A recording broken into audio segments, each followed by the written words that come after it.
This is Al Brooks. Thank you for watching the Brooks Trading course. This is the first of 4 videos on trading ranges. Just like channels can be tight or broad, trading ranges can also be tight or broad, and you trade them differently. I think it's important to look for early signs of what the market might be doing, and therefore traders have to be aware of the early signs that a trading range might be forming.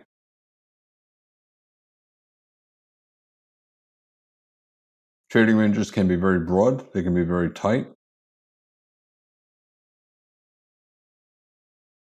and when they're broad, as they are here, traders can buy for swings, they can sell for swings. They can also scalp.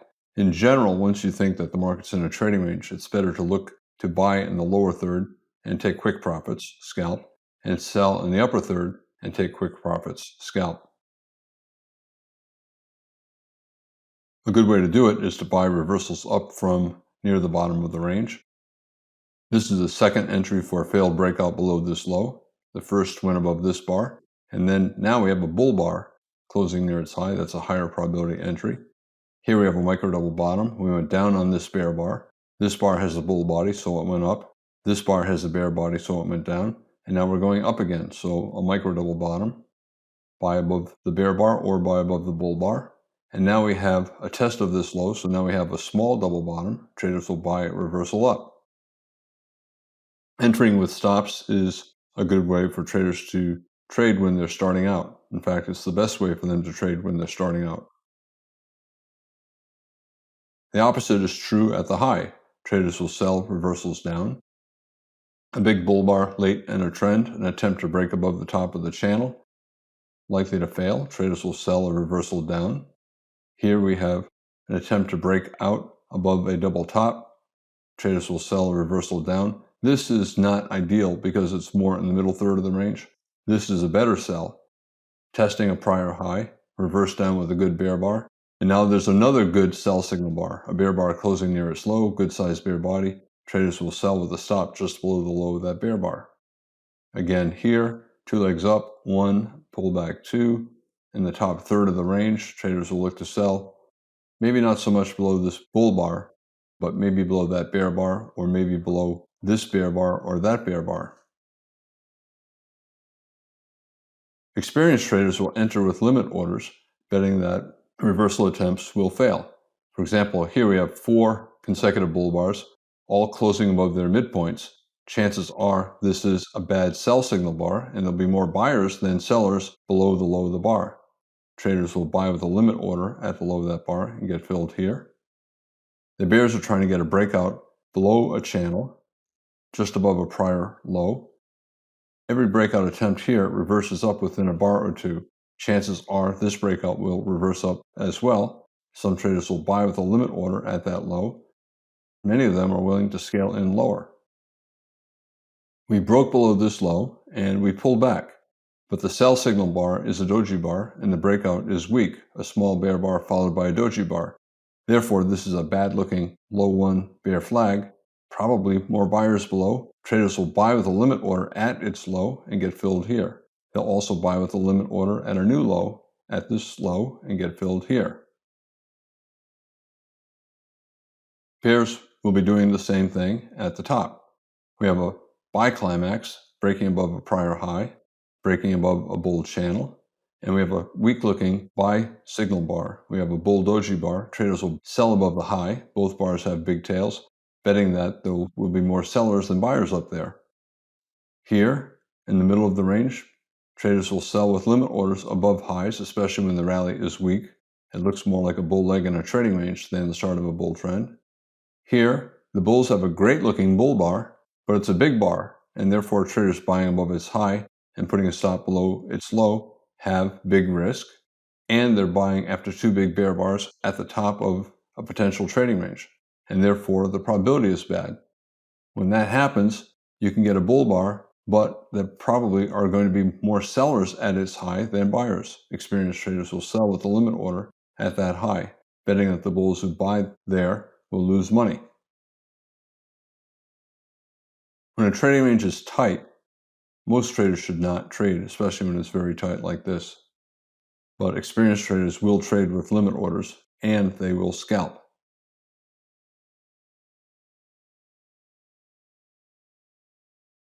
Trading ranges often have legs that last 10, 20, 30 bars, and that often is long enough for traders to make a swing trade.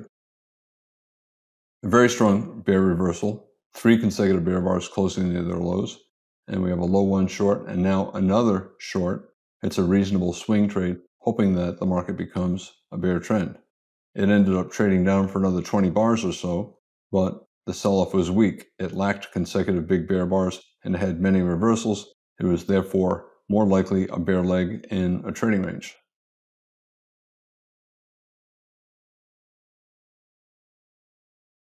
Here, this is a very tight range within a broader range. And when the range is tight like this, I'll talk about tight ranges later on, but when a range is very tight like this, it's very difficult to make money. You're looking for a minimum scalp, maybe 1 or 2 points, and it's very difficult to make money when the range is only a little bit bigger than the size of a minimum scalp. Experienced traders will enter with limit orders. Here's a bull bar after 3 bear bars. They'll buy below the bull bar, betting that it's a bad sell. Here's a bear inside bar near the top of a developing tight trading range.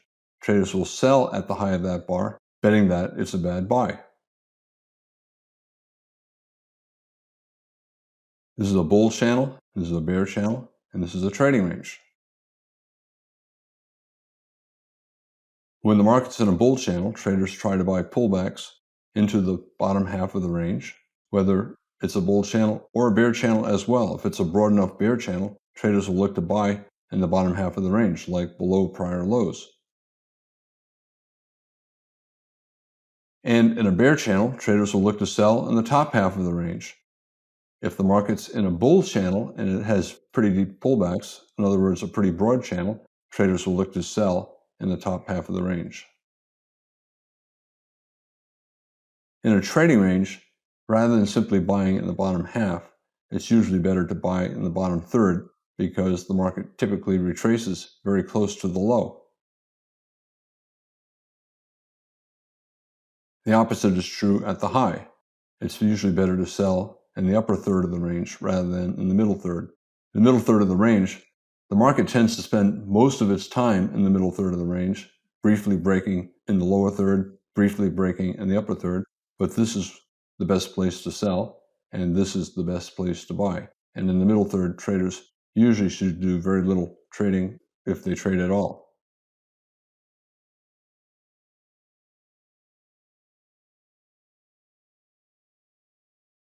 Markets are either in trends or in trading ranges, and they transition one from the other. A trading range eventually has a successful breakout, and a trend eventually evolves into a trading range. It's helpful to look at a trend for early signs of conversion into a trading range, because once it's a trading range, you're going to be trading it differently from how you trade it when it was a trend. Strong rally here, strong rally here. I always want to know what the bars to the left look like, and that tells me how I'm going to be trading this breakout.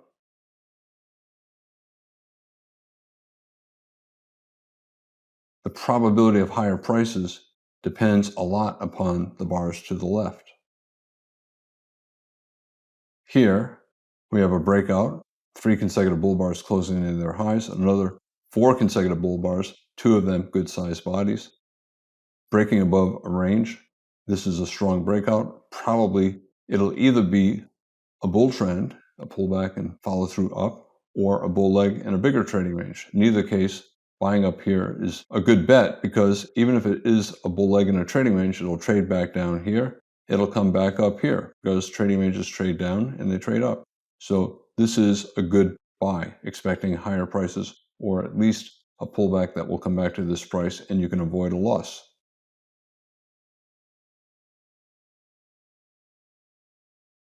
When the breakout is far above the bars to the left, it's more likely to be the start of a bull trend, and therefore you can expect higher prices.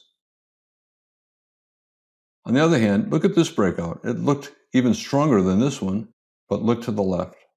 It's not nearly as strong as the sell-off that preceded it, and it did not go above this high. Do you think this is a bull leg in a trading range, or do you think this is the start of a big bull trend?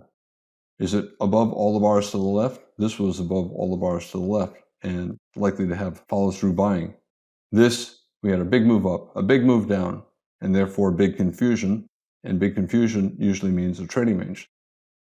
And now we have another big move up, so big move down, big move up, probably trading range. Therefore, this is probably a bull leg in a trading range. A lot of times, trading ranges are filled with 2- and 3-legged moves, and sometimes the 2-legged moves are not so obvious. However, we went up here, a bull bar, and then a bear bar. It's possible that this is the second leg up in a trading range. First leg here, pull back, second leg here.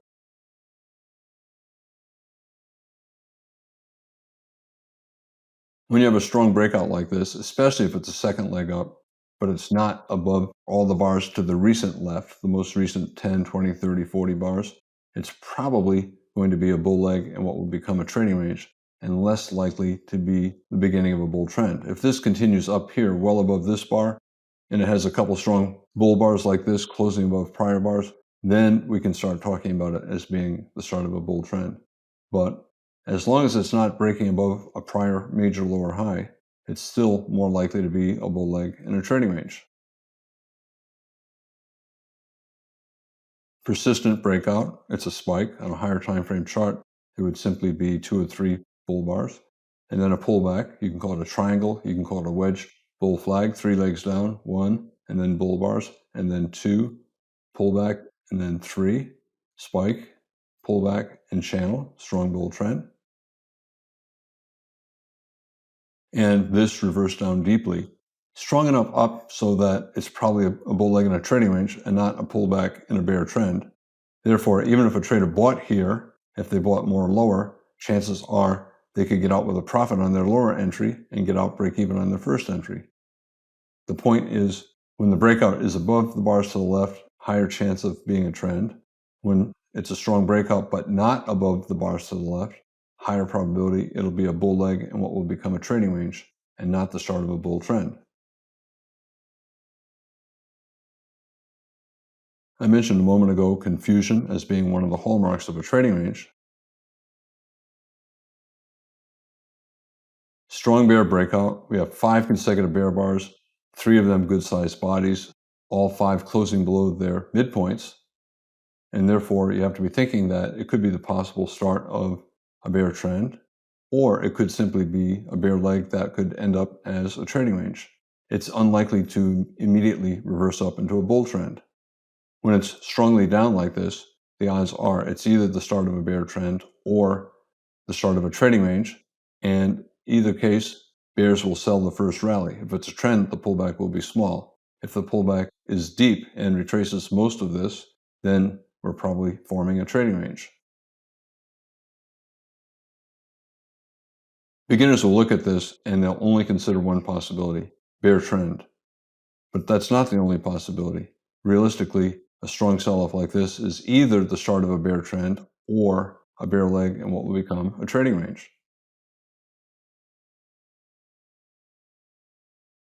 Traders know that nothing is 100%, and even when they see a strong sell-off like this, there's probably only a 60% chance it's going to lead to a measured move down in a trend. And there's a 40% chance that it will not, that it will reverse up and most likely become a trading range. It could reverse up into a bull trend, but when it's this strongly down, usually the first reversal up is minor and you get a trading range instead of a bull trend. And now we have a reversal. We have 4 bull bars, all closing above their midpoints, 3 closing on their highs, undoing much of the bearishness that we have right here.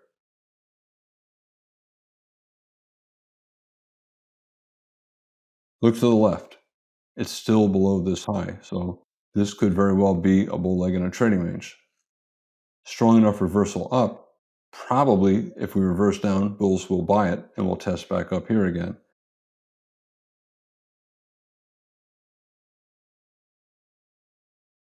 Big down, big up creates big confusion. Big confusion usually results in a trading range. You have disappointed bears who are disappointed by seeing this, and you might get disappointed bulls. Disappointment is one of the hallmarks of a trading range. The other is confusion.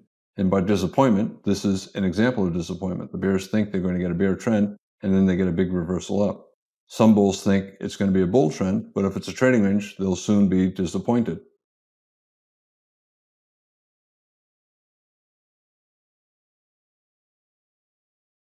When the market's in a trading range, you never know where the bottom or top is until after there's a pretty strong reversal. At this moment, this is a pretty good candidate for the bottom. And after this strong sell-off, this is a pretty good candidate for the top. But trading ranges constantly break above prior highs, even major highs like this, and they constantly break below lows, even a major low like this, and then reverse. Markets have inertia. Remember my inertia rule. 80% of the time when the market's trying to break out into a trend, it's going to fail and it will reverse, even if the leg down or the leg up is strong.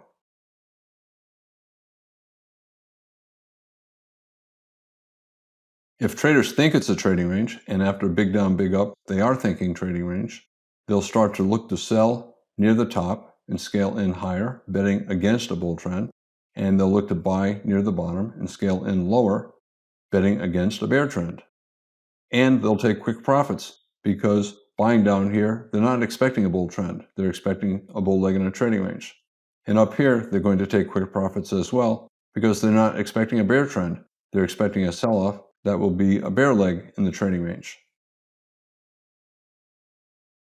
The bears have a small second leg down here, a better second leg down here. They were expecting a second leg down after such a strong sell-off, but the bulls are expecting a second leg up after such a strong rally. Remember, trading ranges often have two-legged moves, one pullback two, one pullback two, and after such a strong rally, chances are we're going to test back up. This might be the test up, but this is strong enough so that we're probably going to come up to this high close area.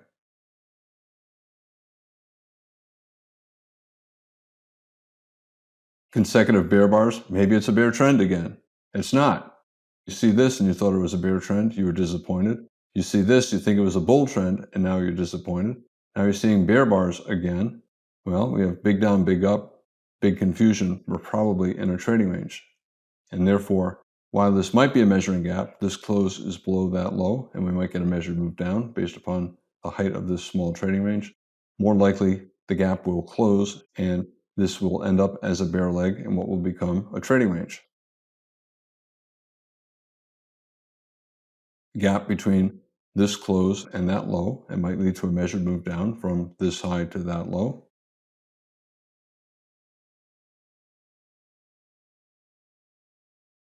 But more likely, it's a two-legged move down in a trading range.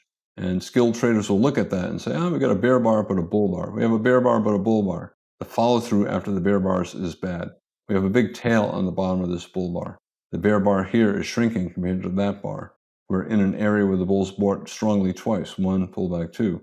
This is probably more likely a bear leg in a trading range. And the bulls will be looking to buy. They'll buy this close, they'll buy at that low, and they'll certainly buy the reversal up. And they'll be scalping because they're not expecting a bull trend. They're expecting that any rally will not go very far and that the market will continue sideways. Double bottom, higher low. You can call it a bear trend, bull breakout, double bottom, higher low, major trend reversal. But only 40% of major trend reversals actually lead to a major trend reversal into an opposite trend, a bull trend. More likely, this rally is a two-legged move up in a trading range. And a lot of times the legs are nested. Two legs up, one pullback two legs down, one pullback two. The first leg subdivided into two legs. The second leg subdivided into a wedge, one pullback two, pullback three. And this might be simply two legs up in a trading range. This could be a second leg trap.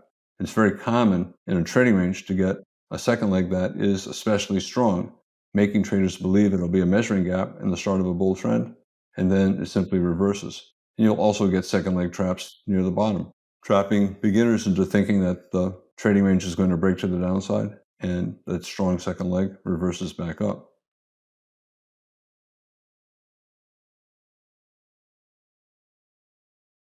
5 consecutive bull bars, 4 of them closing above their midpoints, 2 closing on their highs. beginning to see this as a breakout, just like the bears thought that this bear bar was going to successfully break out below this low.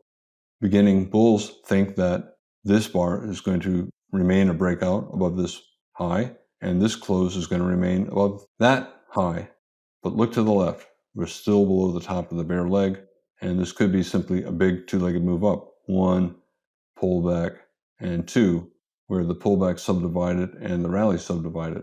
It's not clearly bullish yet. It's still more likely a bull leg in a trading range, and therefore bears will look to sell, and bulls will look to sell out of their longs to take profits.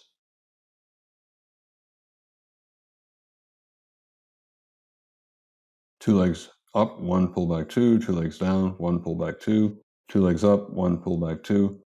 Probable second leg trap. I'll talk about that later, where you have a very strong second leg, trapping traders into thinking the market is turning into a trend, but it traps bulls into buying high. You get second leg traps at the bottom, trapping bears into selling low, and trading ranges disappoint traders. Chances are the bulls will be disappointed and we'll get a reversal, which we did.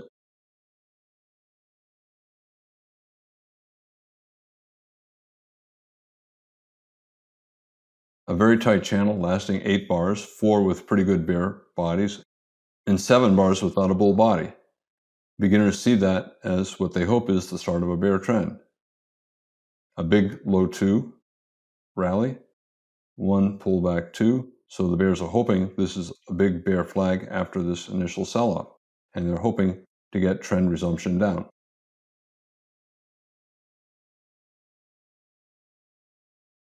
Experienced traders know that bear legs accelerate near the bottom, and the bear leg looks strongest near the bottom of the range, and the bull legs often look strongest near the top of the range. Yet, trading ranges have inertia. 80% of the breakout attempts will fail. We tried to get a bear breakout. It failed. A bull breakout, a bear breakout, a bear breakout, a bull breakout, a bear breakout. It's better to bet on reversals than bet on successful breakouts. And 2 small legs down, 1, and then a high 1, and then a high 2, a double bottom bull flag, and a rally, a small pullback bull trend for the rest of the day. But it's still in the trading range, and therefore bull leg in a trading range, bear leg in a trading range, not the start of a bear trend, and bull leg in a trading range.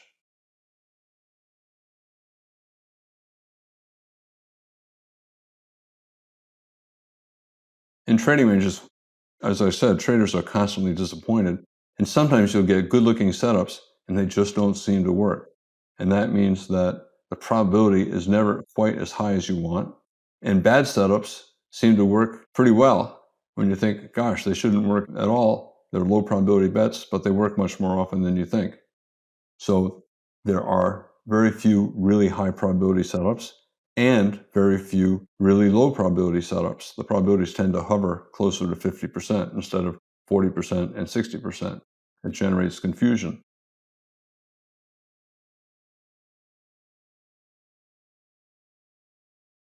5 consecutive bear bars and a doji bar, you think, well, that's a bad looking buy.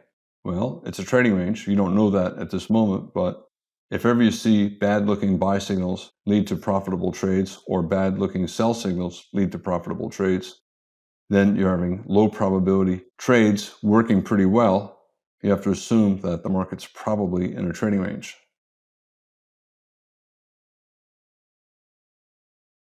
The same right there, 4 consecutive bull bars, yet we had a swing down lasting more than 20 bars.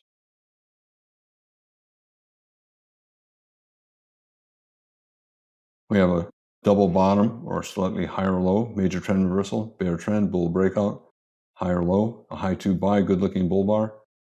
You think it's a high probability trade, but the market went sideways for about 30 bars. A bull body after 3 bull bars and the market's trying to turn up, you wouldn't think it would lead to much of a sell-off, but we had 2 big bear bars and 2 legs down, 1 pullback 2. Low probability sell, but it's still got 2 legs down. Low probability events are not as low probability as you think when the market's in a trading range. And if you see low probability events being profitable up and down, that's a sign that the market is probably in a trading range. You're not going to trade a chart that looks like this. This is 200 or 300 bars. You're only going to be trading a screen that has 100 bars or so. However, I'm putting all these bars here to illustrate a point about support and resistance. Prior highs are resistance, and if the market breaks above a prior high, then that prior high becomes support. We broke out above these highs and it became support. The market reversed up. When the market reverses down here, at the time, you don't know that that is resistance. But after it has reversed down, you assume that it's resistance. And if the market gets up there again, it'll sell off again. So prior highs are always resistance. We tried to rally here, we sold off. You expect that when we get back there, maybe the bears will win again, and the bears will win again. And you expect the bears to win again, but here they didn't win so well, and we went to a new high. However, the bears won above this high. Resistance is a force above the current price where there might be more sellers than buyers.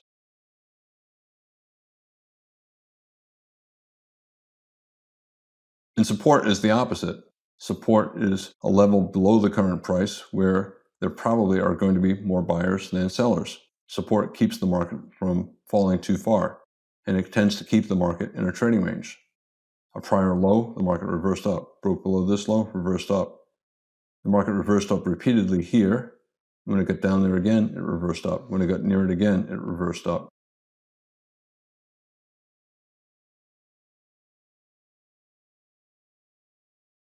When the market's in a trading range, the bulls and bears alternate control.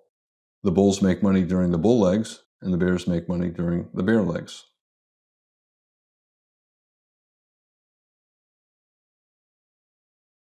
A range is simply a market that's mostly sideways with repeated reversals.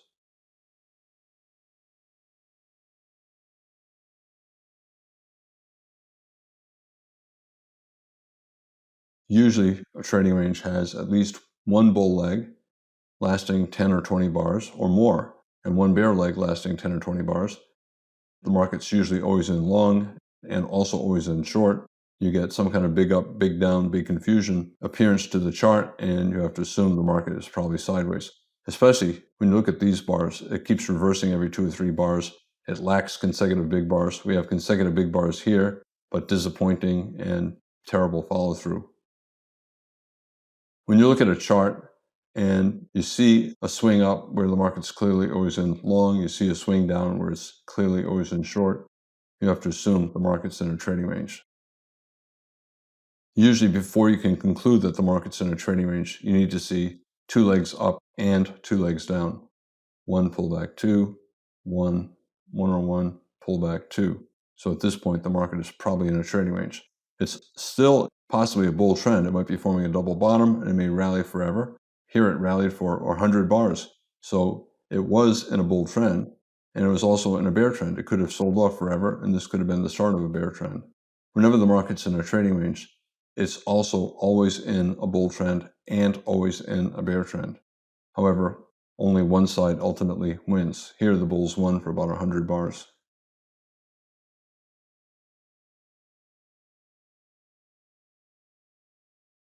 Once you see 2 legs up and 2 legs down, it could be in either order.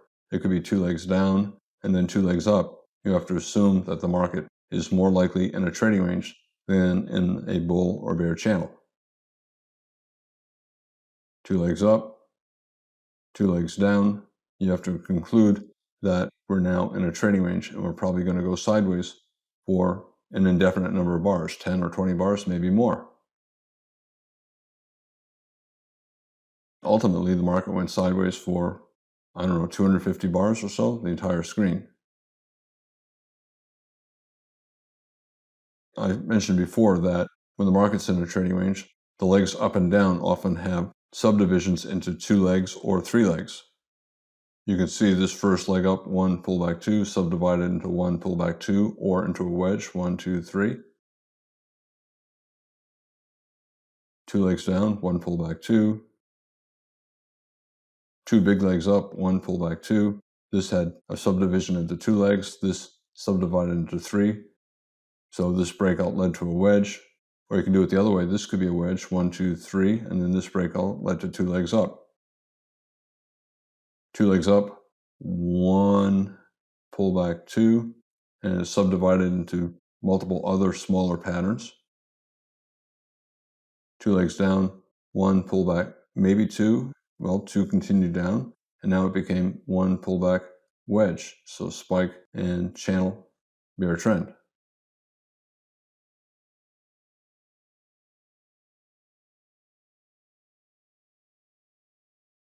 You sometimes hear me use the term fractal. Markets are fractal. And by that, what I mean is that any pattern that you see often subdivides into smaller, similar patterns.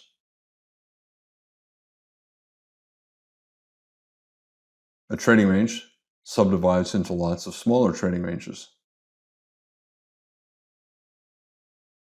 This is a trading range, this is a trading range, and this is a trading range. And within them, there are smaller trading ranges as well.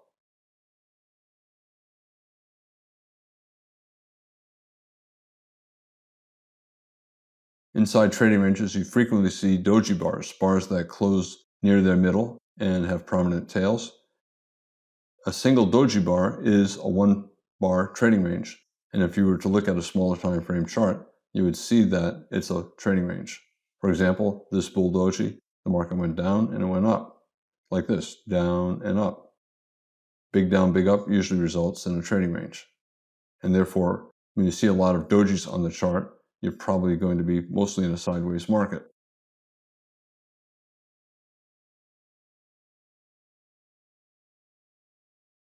Traders are always looking for signs of whether or not the market is in a trend or in a trading range.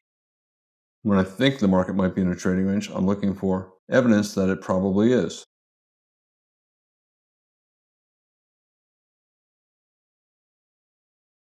Very often, as soon as the day begins or the session begins, you can tell from the first bar that a trading range is likely.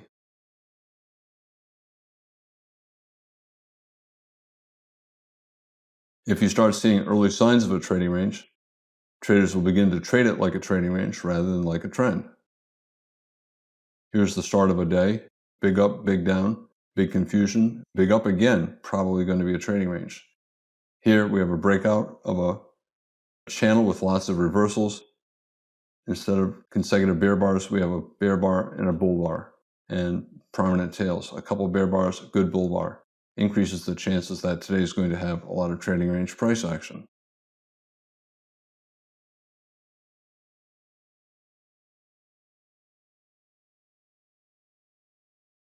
Everybody knows that a trading range will eventually evolve into a trend, that there'll be a breakout. However, they also know that while it's in a trading range and until it clearly has broken out into a trend, traders can make much more money trading it like a trading range, betting against successful breakouts, knowing that eventually they'll probably lose. Eventually, one of their times when they sell at the top or buy at the bottom, there'll be a successful breakout into a trend.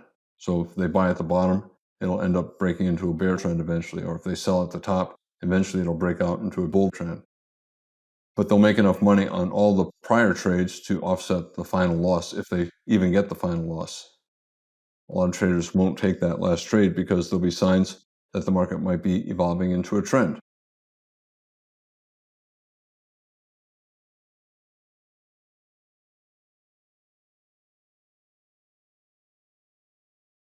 I'm always looking at the bars.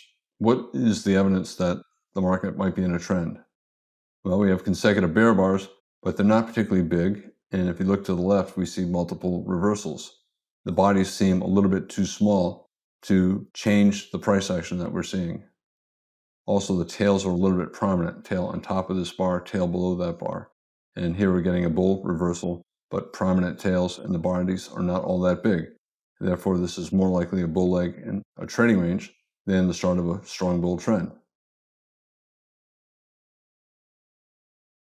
More bars with prominent tails. We're trying to get a bull breakout, but several of these bars have tails on top. Here we're getting a bull breakout and follow through, tail on top, and we're not clearly far above the bars to the left. And the same here.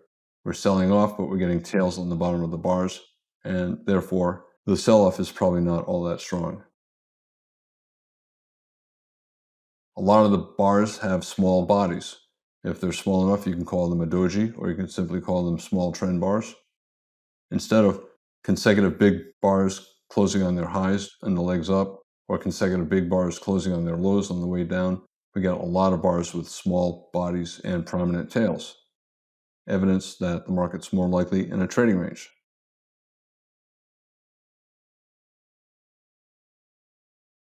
Lots of tight trading ranges, lots of overlap, many reversals in a very small range. That is further evidence of a tight trading range.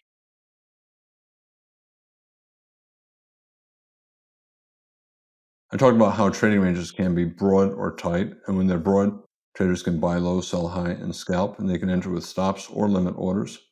When they're tight, most traders should not trade, but experienced traders will trade them with limit orders.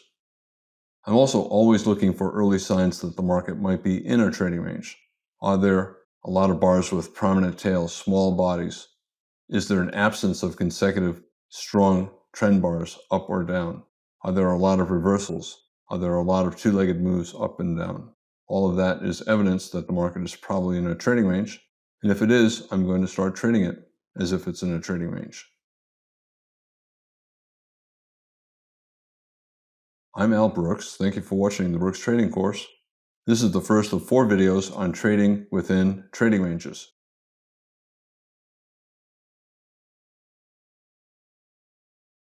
This is Al Brooks. Thank you for watching the Brooks Trading Course. This is the second of 4 videos on trading in trading ranges. I want to begin by talking about my 80% rule, and that is that the market has inertia. 80% of the time when it's in a trend and it tries to reverse, the reversal will fail. And 80% of the time when the market's in a trading range and it tries to break out, the breakout will fail and reverse. There are characteristics that distinguish legs within a trend from legs within a trading range, and I want to talk about some of those characteristics. When the market's in a trading range, traders want to buy in the bottom half and sell in the top half.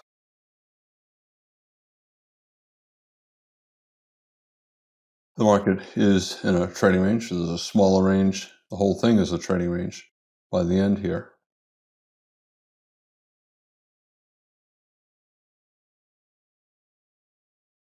I talked about how markets have inertia, and that means they are resistant to change and they tend to continue what they've been doing.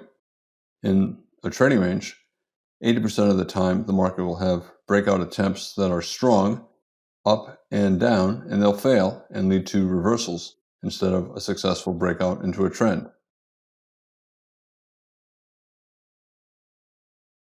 We have a strong reversal down, but it stops after a bar or two. Pretty strong reversal up, it stops after 2 or 3 bars. 3 consecutive bear bars, the market reverses up. That lack of consecutive strong trend bars, here a lack of consecutive strong bull bars, here a lack of consecutive strong bear bars. Here we have a couple bear bars but a tail, and then we have a doji bar and then a bear bar and then a bull bar. We have a couple bear bars and then a bull bar. That lack of consecutive strong bear bars is much more common when the market is in a bear leg in a trading range or in a bull leg in a trading range. The bulls have a good bar here, but a doji here, a bull bar here, a doji here, a good bull bar here, but then a follow-through bar with a tail on top, and then we have a micro double top here at a prior high. Whenever there is a good trend bar, the follow-through tends to be bad. Big bull bar and then a doji bar, big bull bar, a doji bar, big bull bar, a bear doji, a pair of bear bars, and then a tail below and a doji bar here.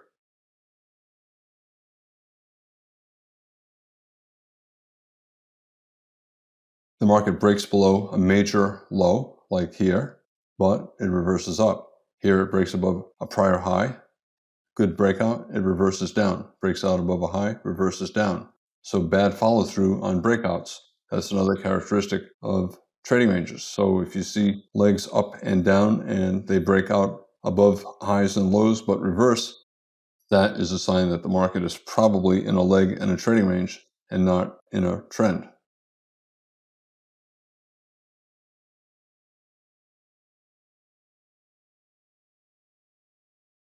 When the market's rallying, I pay a lot of attention to whether or not the bears can make money. And if the bears can make money selling at a prior high or selling at a prior high and scaling in, then the market is probably in a bull leg in what will become a trading range and not a bull leg that is becoming a bull trend. Here, if the bears sold above this high one bull flag, we have a rally, a pullback.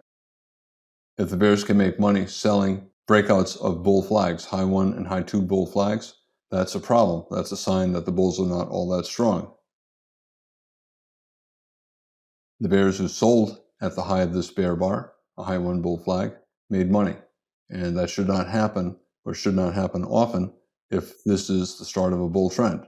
The bulls have a double bottom and they're trying to reverse up.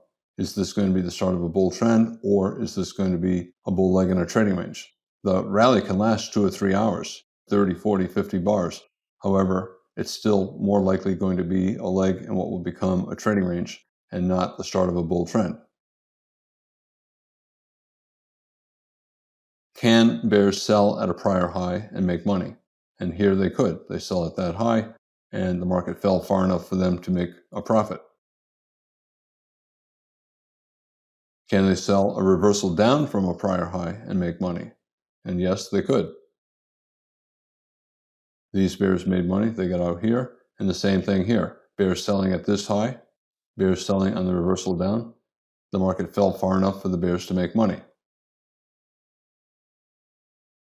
Bears selling at this high, using a wide stop and scaling in. They made money as well. They sell more higher. They can sell more either at a fixed number of points above, they can sell more above a bad bull flag above this bear bar, or they can sell on a reversal down. Many different ways to scale in higher.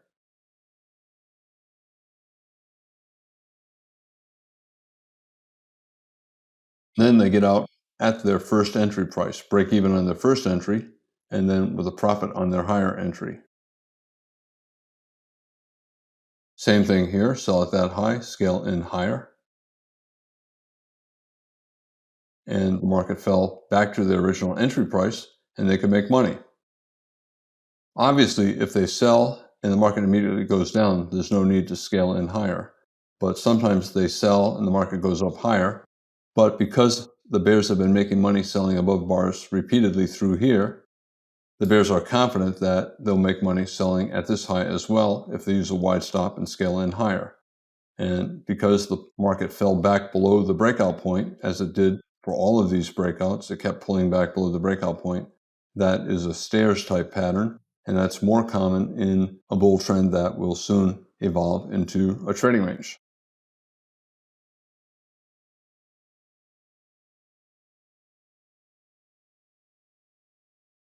The opposite's true of a bear trend. If the bulls can make money repeatedly buying below bars, scaling in, buying reversals up, then the leg down is probably a leg in a trading range and not the start of a bear trend. For example, if bulls place a limit order to buy at this low, betting against a successful breakout, and they can make money buying there, then that makes it less likely that this is going to lead to a big bear trend. Here, they bought that low, it rallied a point, they could exit with a 1 point profit. And same thing there, they buy at the new low. Here, they had to scale in lower and went back to their original entry price. They could get out with a 1 point profit on their second entry and get out break even on their first entry. They bought here and then they get out there, break even.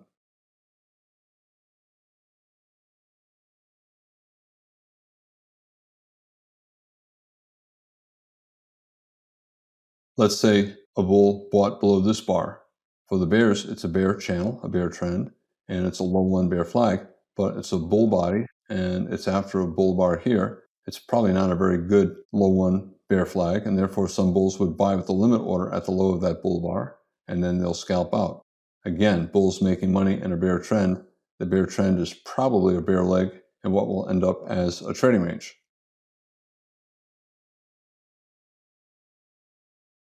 Also, buying a reversal up, we broke below this low, we broke below that low, and we're getting a reversal and a second reversal up, and the bulls made money buying above that reversal bar.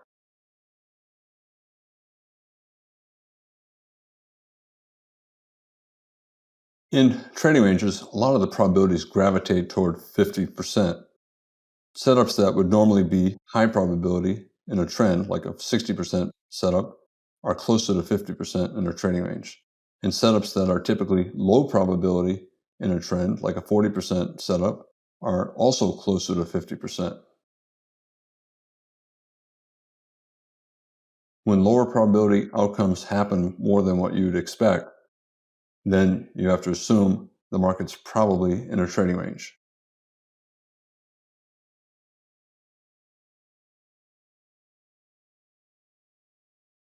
The first reversal down after a strong breakout to a new high, probably buyers below the low of the bar. I'm not going to be buying at the low of a strong bear bar after a breakout because too often it's a trap. However, the odds are there are buyers below, and bulls buying at that low can scale in lower. When you see a strong breakout like this, you know several things. You know the market's probably not in a bear trend, but it's either in a bull trend and it will go up without much of a pullback, or it's a bull leg in what will become a trading range.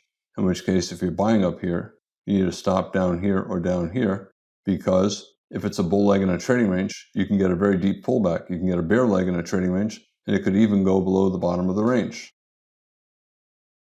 Strong rally, 60% chance there'll be a second leg up, and bulls will buy the reversal down. However, it's a possible second leg trap. One leg up, a wedge rally, and then a pullback, and then a second leg up that's especially strong. It's still a 60% chance that it's going to have a second leg up, but if it does have a deep pullback, in other words, if the 40% happens, then you have to be thinking that maybe this is a rally that is part of a trading range and not the start of a big bull trend.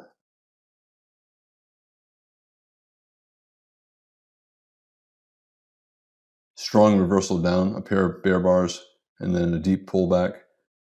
Therefore, this rally is more likely a bull leg in what will become a trading range instead of the start of a bull trend.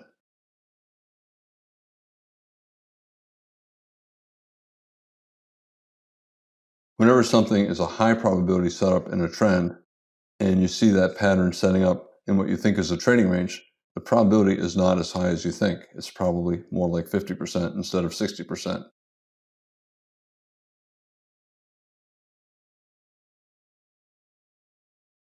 Head and shoulders top, left shoulder, head, and then right shoulder.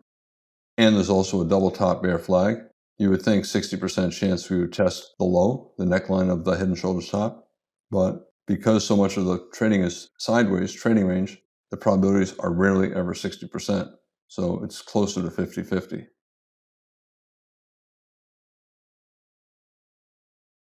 We got a pretty strong reversal up after the sell-off, a sign that instead of a continued bear trend, lower highs and lower lows, this is probably a bear leg in a trading range. And then this is probably the start of a bull leg in that same trading range.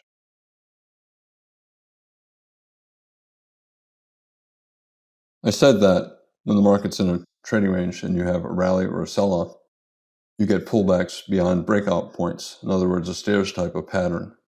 That means most gaps close.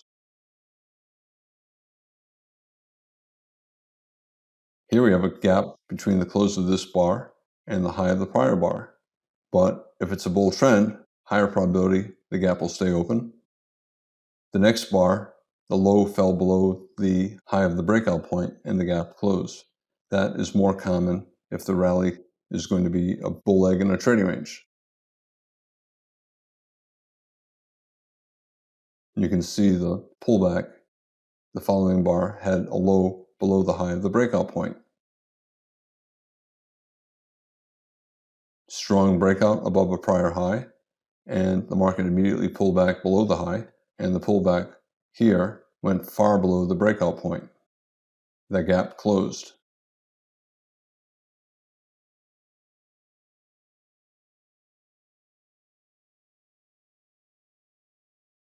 These pullbacks allow bears to get out without a loss. So bears selling at this high, they could be disappointed by the size of this bull bar and decide they want to get out break even. The next bar fell below the breakout point and it allowed the bears to get out break even. And the same right here. The bears who sold at this high, the pullback was deep enough for them to make a profit. If the bears can sell and avoid a loss like this or make a profit like this, then the rally probably is going to be a bull leg in what will end up as a trading range. And the opposite is true for the bears. We have a gap between this close and that low.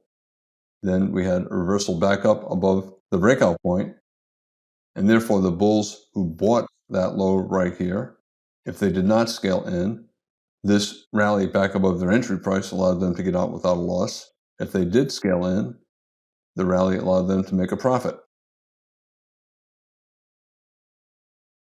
We have a gap here, right here, this close and that low, and a bigger breakout here, this close and that low.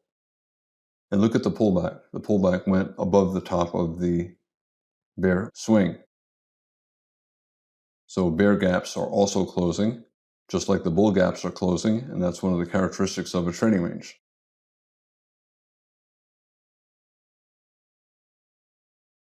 I want to talk a little bit about legs within a trading range instead of in a trend.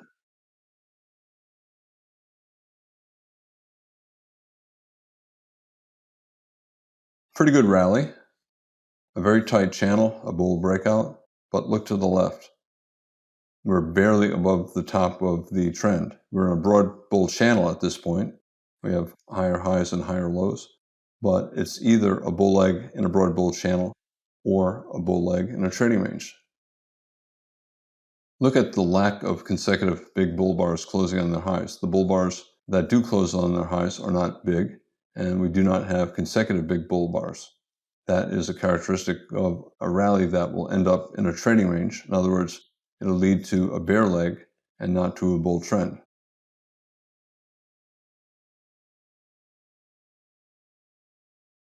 We get all of these tails on the tops of the bars and the pullbacks because the bulls are taking partial profits. When the market goes up a little, they take profits. They lack confidence that the trend will continue up very far, so they keep taking profits. The bears do not want to sell too low. They see the market's probably in a trading range, maybe a broad bull channel. They want to sell high. They want to sell above prior highs. And very often, they don't want to sell too low below the prior high. That lack of selling by the bears can lead to a pretty strong reversal up.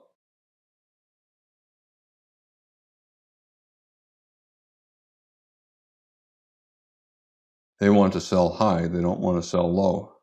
So why is the market rallying? It's rallying because there are not many sellers down here. So there are a lack of sellers. The market has to go higher to find a price where bears are willing to sell.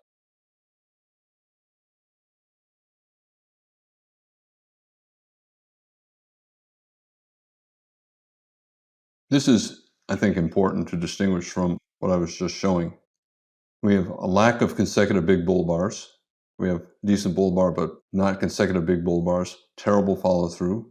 The same here, terrible follow through, terrible follow through. But what's different between this rally and all the rallies that I've shown so far today?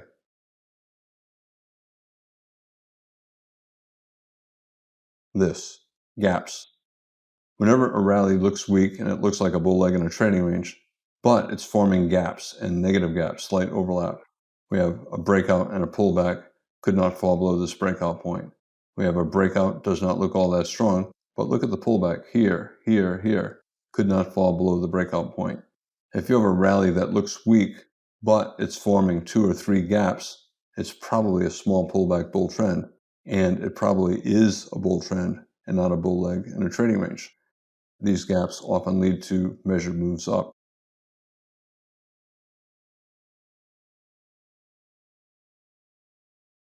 If the market's forming gaps or negative gaps, just a little bit of an overlap, do not sell at prior highs and scale in higher because you will lose money. For example, if you sold this high and scaled in higher, it never came back below the breakout point and you would have had to cover buy back your short with a loss. You would lose money. It's a small pullback bull trend, not a bull leg in a trading range. Here, gap, and it did lead to a measured move up. And you can see some profit taking at the measured move up. Aggressive bears might sell there for a scalp. Most of the selling is due to bulls taking profits.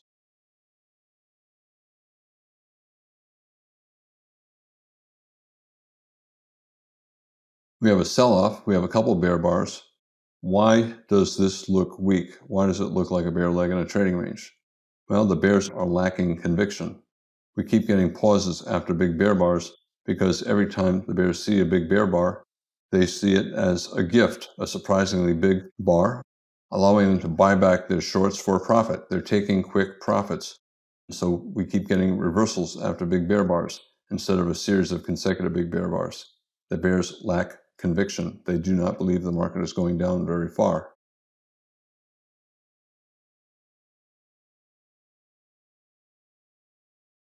They're not selling at lows. They're waiting to sell pullbacks. They're buying back their shorts every strong bear bar, betting that the market will pull back.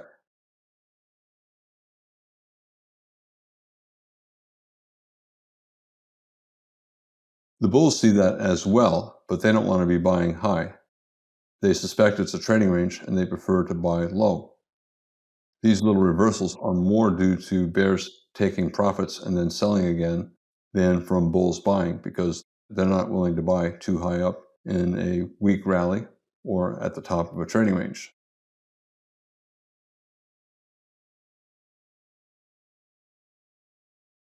The bulls want to buy low and the market's falling because of a lack of buyers, not because of enthusiastic sellers. The bears keep buying back their shorts every time there's a strong bear bar.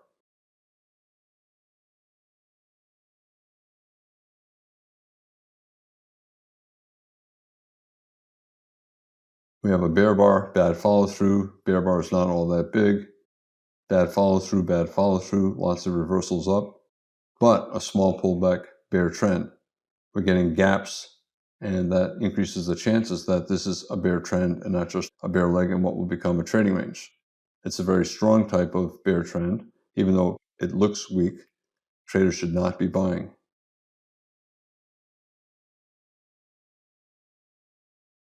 A pullback not overlapping the breakout point, a pullback not overlapping a breakout point, small pullback bear trend. That is a bear trend. It turns out we got a reversal, and you can call the whole thing a trading range. But when you see a sell-off that does not look strong, yet it's forming gaps, it's probably a small pullback bear trend, and therefore it's probably going lower, a lot lower. Do not look to buy.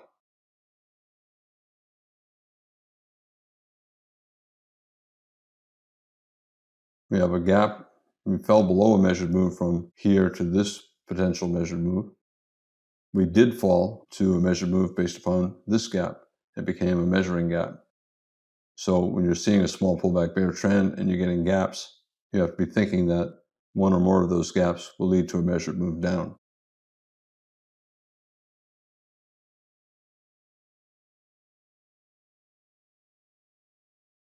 I talked about the characteristics of a trading range leg versus a trend leg. All the signs that the market's in a trading range are due to how traders are trading.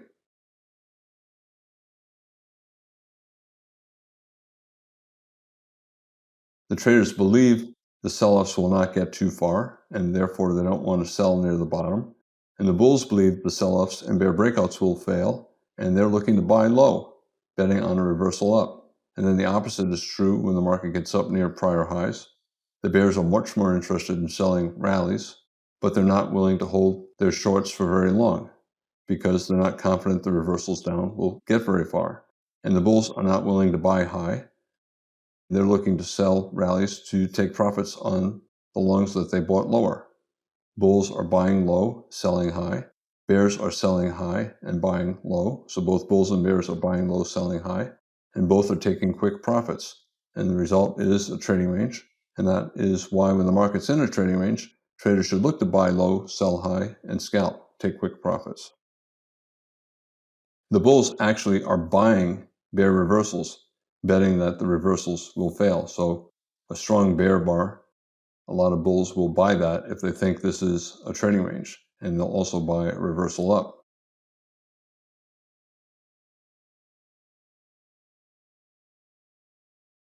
And when the market's near the top, bears will do the opposite. Every time they see a strong bull bar, they'll sell it, and they'll sell a reversal down. A bull breakout, bears will sell, and they'll take profits, take quick profits on the way down.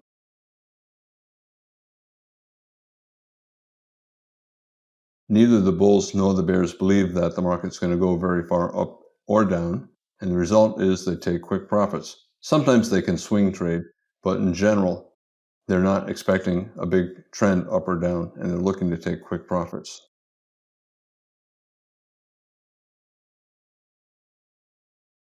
When the market's in a trading range, traders should look to buy low, buy in the bottom half, and sell high, sell in the top half.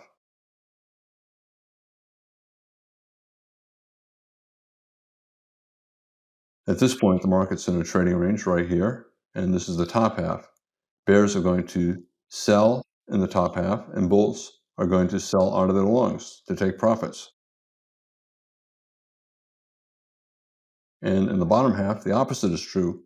The bears are going to buy back their shorts, and the bulls are going to buy to get long. As more bars get added, the trading range can expand, and you get a new top half and a new bottom half, and traders will do the same as they did earlier.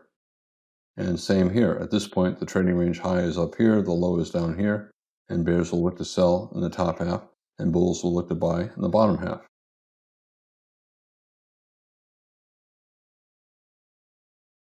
Because both bulls and bears are buying low, selling high, and taking quick profits, the market continues sideways.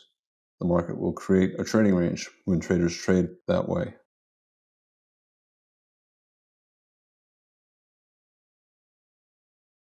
As a trader, if you see evidence of a trading range, you should do exactly what the institutions are doing, and that's buy low, sell high, and scalp.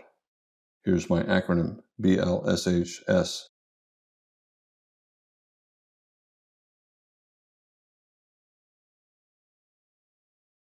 Trading ranges often have very deep pullbacks, and therefore a lot of traders prefer to buy in the bottom third and sell in the top third and do nothing in the middle third. At this point, we have a trading range. It looks like a bull leg in a trading range.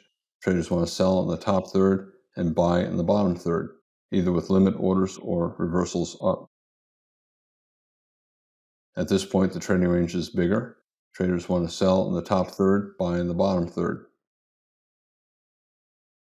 A bigger trading range. Whenever the market's in the bottom third, they're looking to buy, either with a limit order on a reversal up. And when it's in the top third, they're looking for reasons to sell, like a reversal down, especially a reversal down above a prior high. In general, stops can be very far away because a lot of traders will use wide stops and scale in. And the result is the risk is big. So the risk reward ratio is not all that good. You're taking quick profits, so the reward is not all that big. Because most breakouts fail, the probability is low when buying near the top and selling near the bottom. If you're buying up here betting on a breakout, you're probably going to lose. The probability is the breakout will fail. And the opposite's true, selling in the lower third, betting on a breakout and the conversion into a bear trend, a low probability bet.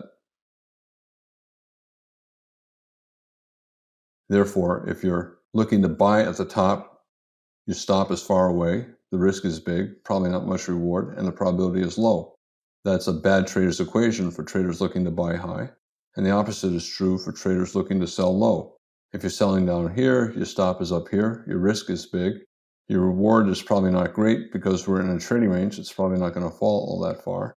So you have bad risk reward and you have low probability because most breakout attempts fail. And this attempt to convert into a bear trend probably will fail. So it's better to look to buy low and sell high.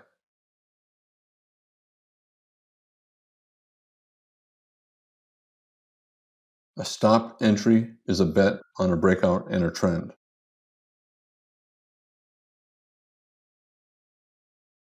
When the market's in a tight trading range, instead of buying with stops at the top, betting on a trend, it's better to sell with a limit order at the top, betting on a continued tight trading range. Instead of selling with a stop at the bottom, betting on the conversion into a trend, it's better to be buying with a limit order, betting on a failed breakout and a reversal back up into the tight trading range. When the range is very tight, most traders should not trade.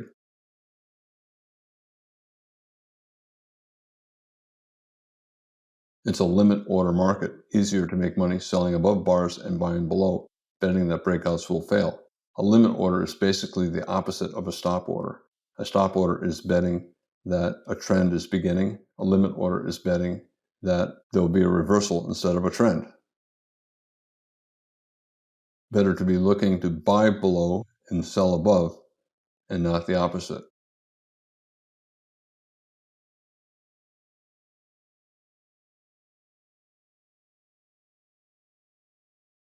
Very often you'll get very big signal bars inside of trading ranges.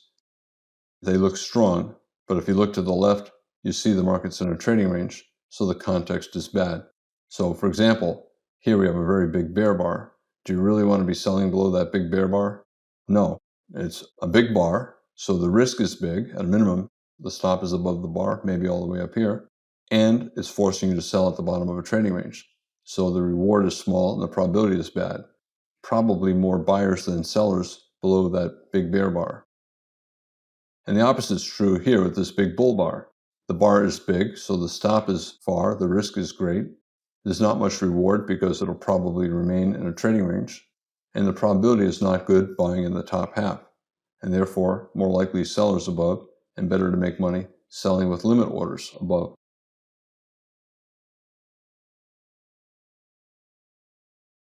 I began by talking about my 80% rule, and that is that 80% of breakout attempts in a trading range fail. Traders should look for reversals instead of breakouts. Next, I talked about characteristics of legs within a trading range in contrast to those within a trend. And finally, when the market's in a trading range, traders should look to buy in the bottom half and sell in the top half and take quick profits. I'm Al Brooks. Thank you for watching the Brooks Trading Course. This is the second of 4 videos on trading in trading ranges.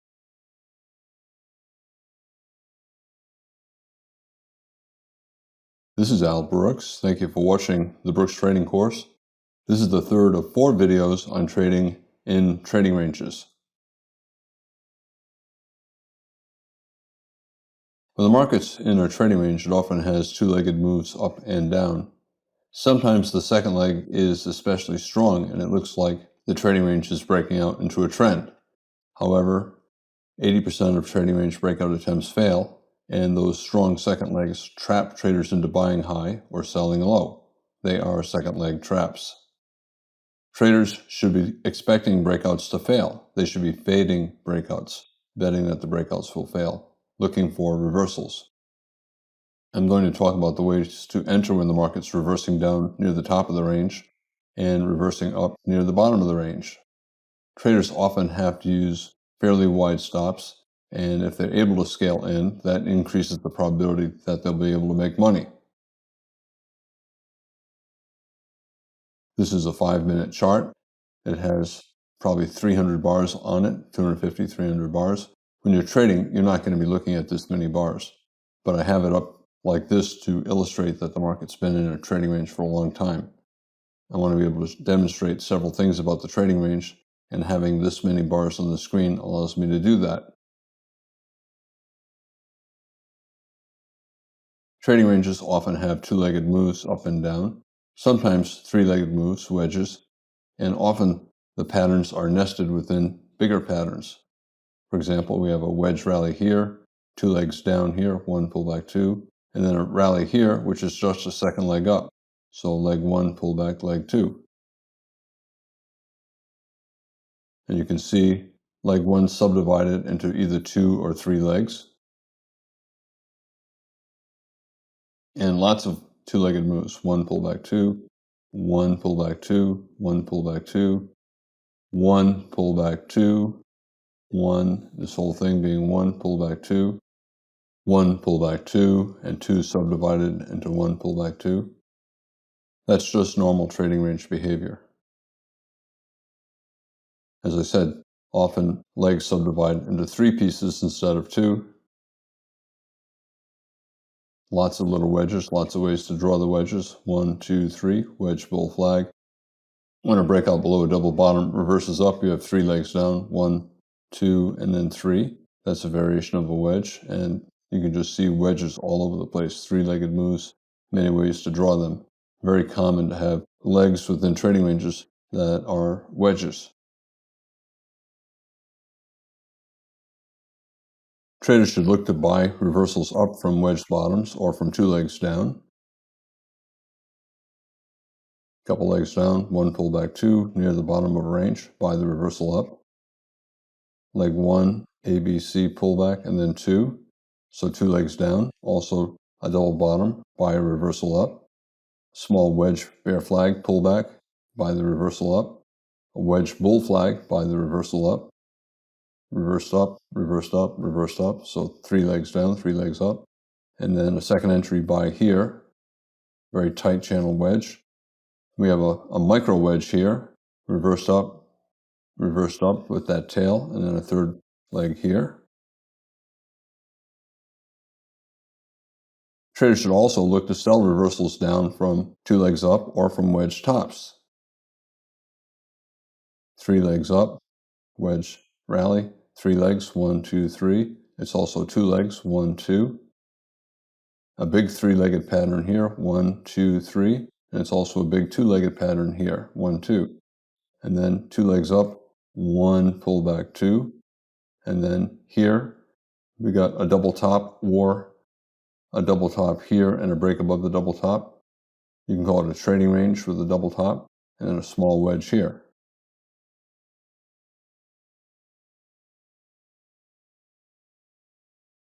A second leg trap that is a strong second leg that looks like it's going to successfully break out into a trend, but it reverses instead of leading to a measured move.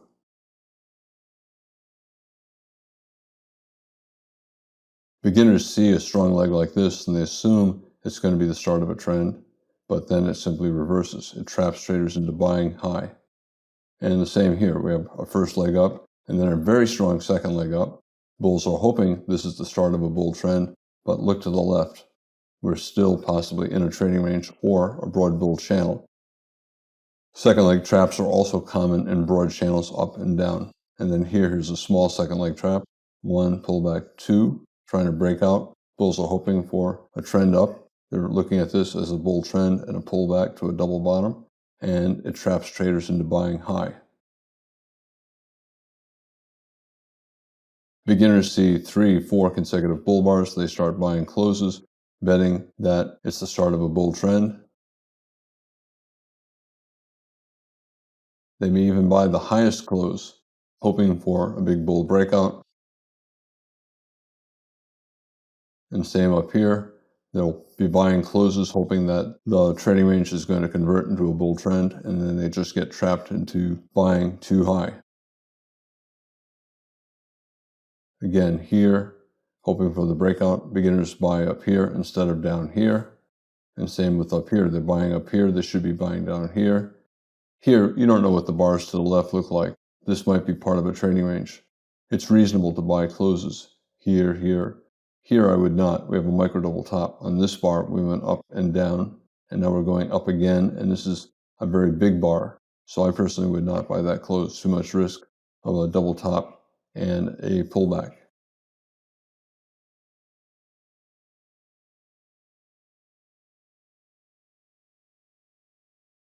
The opposite is true on sell-offs.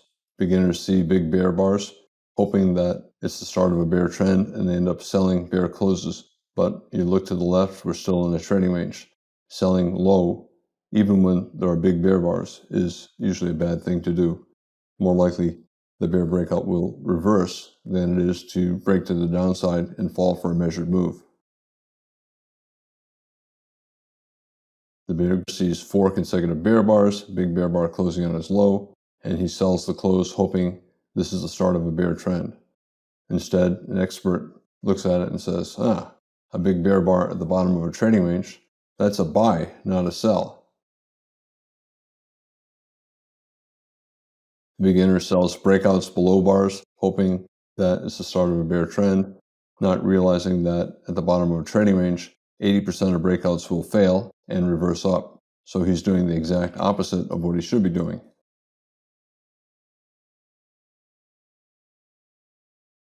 The beginner bought too high and he sold too low.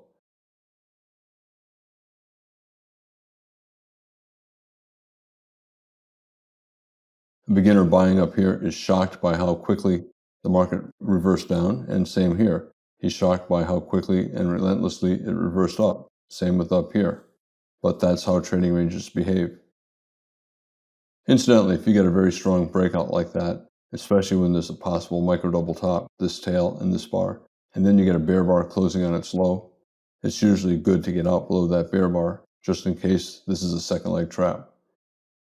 If you get a sell-off, you wait to buy. If you simply go sideways, you can buy again above a bull bar and bet on a successful breakout.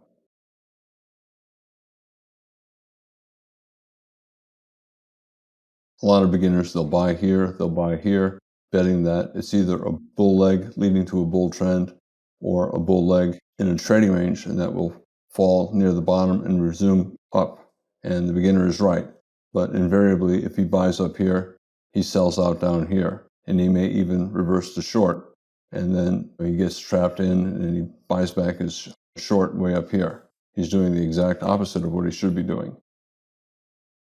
When you can see the bars to the right, it's easy to say selling down here is dumb and buying up here is dumb. But real time, it's much harder to say that. And if you're a beginner and you're looking at the bars, you tend to be looking at the most recent bars and you're seeing bull trend and you're ignoring the bars to the left, which are telling you that it's either in a trading range or in a broad bull channel, and buying high in either case is a bad thing to do.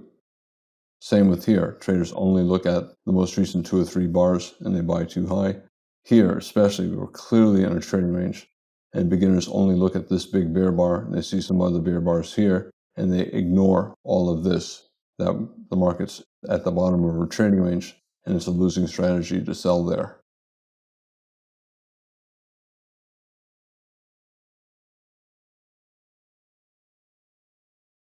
For the bulls buying up here, there's a possible expanding triangle. 1, 2, and now 3. And we have consecutive big bear bars closing on their lows. If a trader did buy here or here, and if he did not get out below that bear bar, he really should get out on the close of the second bar.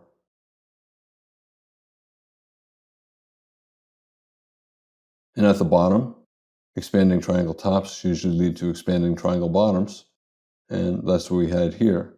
So rather than selling here, hoping for a successful breakout, it makes more sense to look to buy a reversal up. Another expanding triangle. We went high, we went higher, and even higher still. Rather than buying up here, betting on a successful breakout, it makes more sense to wait to see if it reverses and then look to sell. Especially after you get 3 or 4 consecutive bear bars, traders, if they're long, will get out. If they're flat, aggressive traders will start selling at the market, selling at the close of the bear bars.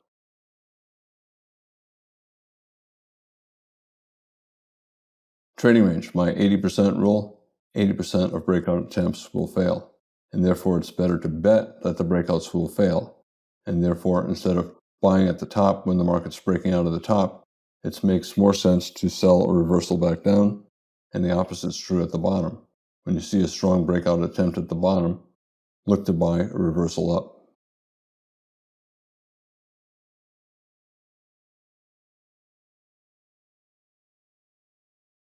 Leg 1, pullback leg 2.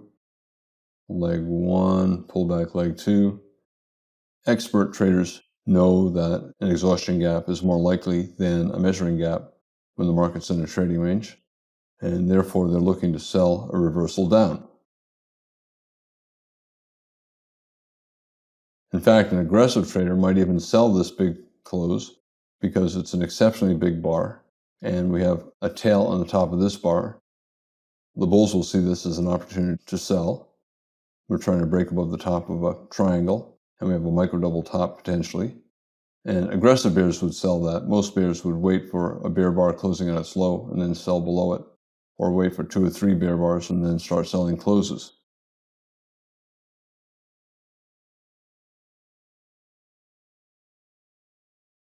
Sell below a strong bear bar closing at its low. Sell the close of consecutive big bear bars, expecting at least a small second leg down. After 3 or 4 bars down, some traders will sell with limit orders at the high of the prior bar, betting on at least a small second leg down. This is really not an easy short. This rally is so strong, the odds are, even if we pull back, we'll form a higher low. When you see a strong rally like this, the odds are it's either the beginning of a bull trend or it's a bull leg in a trading range, in which case, if it sells off even to the bottom or below, it'll come back up again. However, I'm illustrating this as a second leg trap. As I said, you don't know what the bars to the left look like. We might be in a trading range already to the left. And if we were, I would never be buying up here. Same with up here. We're clearly in a trading range here and a broad bull channel. And whenever I see a very strong second leg up, I assume it's more likely an exhaustive move than the start of a bull trend. Some traders will sell with a limit order at this high, especially since it's a micro double top. We went up, down, up. Others prefer to enter with stops. Beginners should only be entering with stops, and they'll either sell the low, one tick below the low of this bear bar, or they'll wait for 3 or 4 bear bars, and then they'll start to sell closes.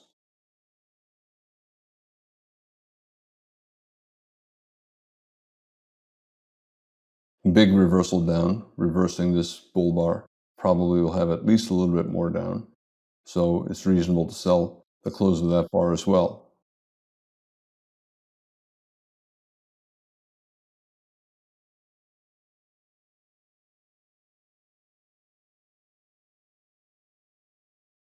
Whenever an expert sees 2 strong legs down in a trading range, he's looking to buy. He's expecting it to be an exhaustion move instead of a measuring gap and leading to lower prices. Reversal up is more likely. Leg 1, pullback leg 2, big bear bar. If I'm trading this, I'm expecting this to be a bear trap, trapping beginners into selling at the bottom of a trading range. And I'm going to be looking to buy for a reversal up. You can buy with a limit order at that low, or you can buy a reversal up, especially above a bull bar, like above that bull bar, or a second entry buy. We went down, we went up, we went down, we went up. So buying above the high of that bear bar actually is a micro double bottom buy. And then a strong reversal up, big down, big up. Probably will get at least a little bit more up, so you can buy the close of that big bull bar.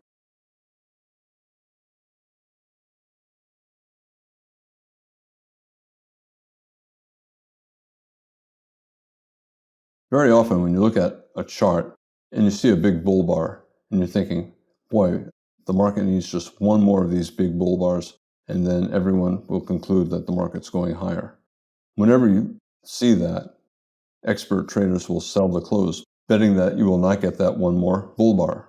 Here we have a bull breakout and follow through, but it's more likely a trap, and therefore bears will sell strong bull closes after the market rallies several bars, betting that instead of the start of a bull trend, we'll get a pullback.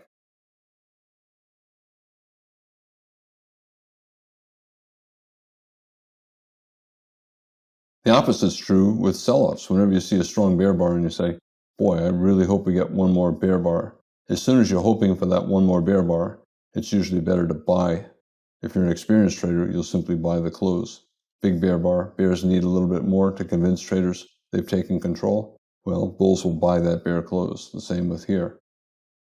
All of these bear bars. You can see how the follow through is bad. Big bear bar followed by a bull bar. Bear bar, bull bar, bear bar, bad follow through. That tells you that whenever there's a big bear bar, the bulls are overwhelming the bears and creating reversals. And the opposite is true with the big bull bars. Look at the follow-through after every breakout attempt. It's terrible. And that tells you that the bears are overwhelming the bulls at the top of each strong bull leg.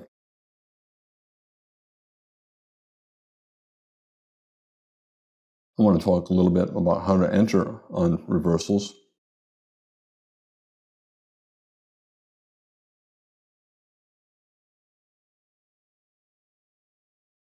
When you're in a trading range, a lot of times the first reversal from the bottom or the first reversal down from the top is not the final reversal. For example, we reversed up a second time here.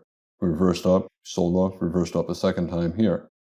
Most traders, if you see a strong leg down, it's usually better not to take the first reversal up. It's better to wait for a second reversal down. And the same is true at the top. Instead of taking the first reversal down, it's better to wait for a micro double top and then take a second reversal down. The probability is higher.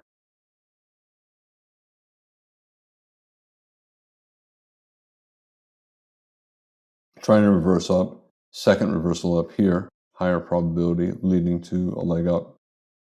When you're trading within a trading range, it's better to be using wide stops, like maybe below here, planning to scale in lower, but you don't want to take a second entry unless it's at least 2 or 3 times the size of a scalp below the first entry. So if you're trading the E-mini and the minimum scalp is 1 point, you do not want to take a second entry buy unless the second entry is 2 or 3 points below the first. Therefore, if you take this buy, I would not take that buy. But if you did not take this buy, this is a reasonable second entry buy.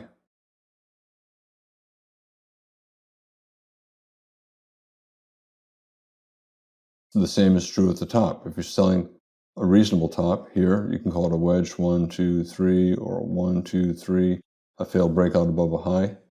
If the leg up is strong, here 5 consecutive bull bars, it's often better to wait for a second entry sell. Here's the first entry. That's not very good. This is a better second entry sell, a small double top lower high. Did not get very far. We have a new high here, and that would be a second entry reversal for the breakout above this high.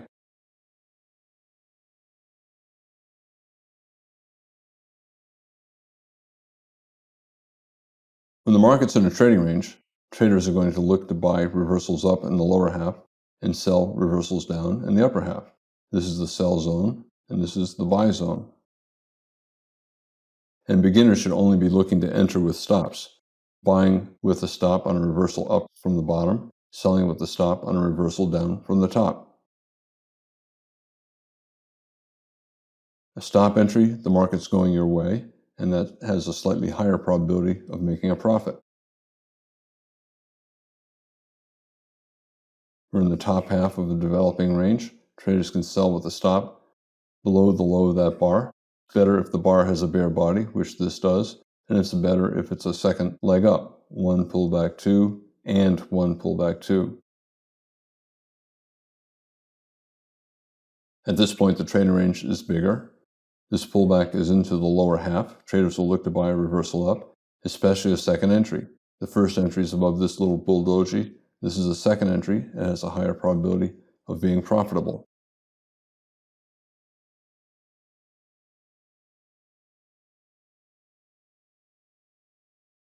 When a first leg down is strong, the probability is not all that good that buying the first reversal up will be profitable. It's higher probability to wait for a second entry buy.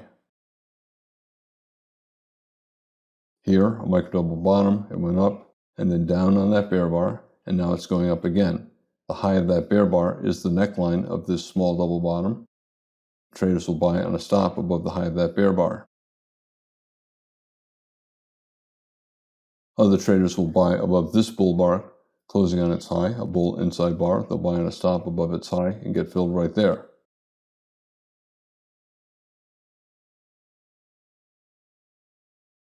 When you have a very strong rally, it's usually better to wait for a second entry sell, like a micro double top, or for a strong bear breakout. The market went up and down on this bar, and then it went up on that little bull bar, and then down again.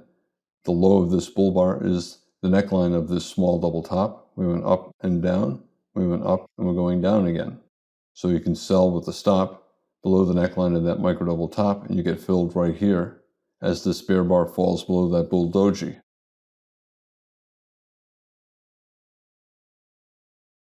We have a micro double top here, up and then pause and then up again, but a very tight bull channel. Some traders will wait until there are 3 or 4 consecutive bear bars, especially if 2 or 3 of them close on their lows. And then when they see that, they'll simply hit sell the market when they see the close of that 3rd or 4th bear bar. Big reversal down and a follow-through bar. Most bulls are not going to buy the first reversal up. They might buy the second reversal up, but because most bulls won't buy the first reversal up, selling the close for a trade down is a reasonable thing to do.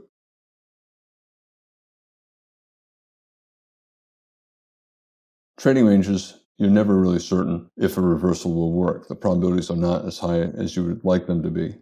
And because of that, experienced traders will use wide stops and scale in to increase their probability.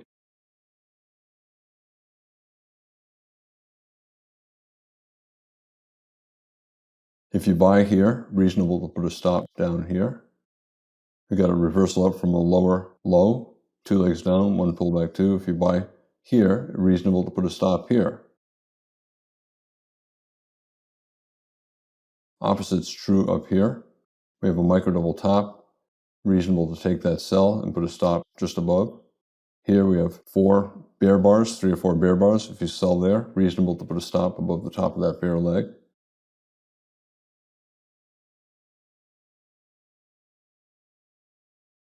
I'm going to talk in later slides about how experienced traders trade these things. A lot of times they'll trade small, use wide stops, and scale in.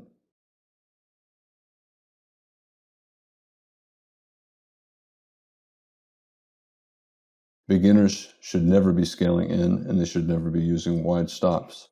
If they get stopped out, they can enter again on a second signal. If they get stopped out a second time, do not take the third signal. Just take a break for a little while and see what's going on. If your second entry fails, then you're probably doing the wrong thing. You're probably thinking the market's in a trading range, and in fact, the market may be in a trend. Double top bear flag, reasonable to sell with the stop below that little bear bar. You get filled here, looking for a small trade down.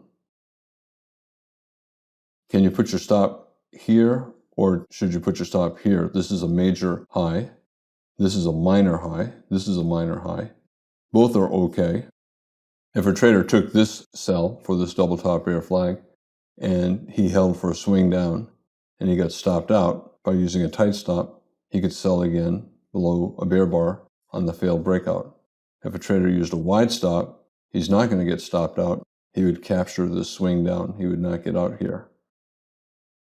Tight stop, wide stop, it does not matter which you choose. Both are reasonable, and as long as you use reasonable stops, if you take the same trade 10 times with a tight stop, you'll have the same amount of profit as another trader who took the same trade 10 times with a wide stop. The wide stop trader loses less often. In other words, he has a higher probability of making money, but when he does lose, his losses are bigger.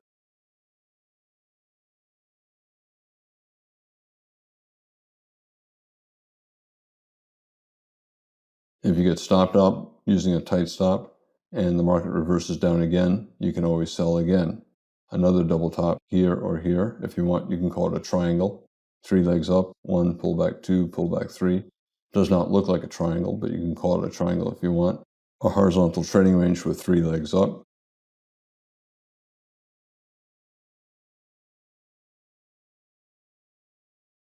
Let's say you're making money selling above highs. You sell at this high, you made money. It went above, it came down.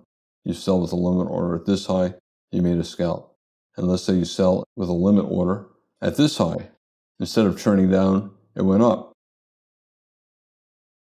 This is never a problem for beginners because beginners should not be selling with limit orders and scaling in. However, if you're an experienced trader, you know how to handle it. You sell at that high, going to use some kind of a measured move up and a wide stop, and you'll look to sell more higher, expecting the market to come back below the breakout point, and that will allow you to get out break even on your first buy. and with a profit with your higher entry.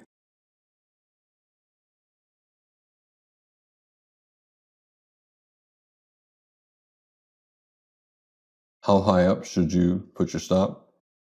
If you don't see any obvious nearby resistance, using a measured move up is reasonable. The bulls want this to be a breakout that leads to a measured move up. It's a trading range, and therefore it's probably not going to be a breakout leading to a measured move up. And if you use a stop just above a measured move up, it's probably not going to get hit. This high went 4 ticks above that high. Minimum scalp is 4 ticks. A trader selling at this high might scale in 4 ticks above, knowing that the breakout here went 4 ticks above. Maybe this one will only go 4 ticks above. This one went more than 4 ticks above, maybe 8 ticks, I don't know. But in any case, bears are confident that if we do get above this high, it's probably not going much above the high before it pulls back below the breakout point.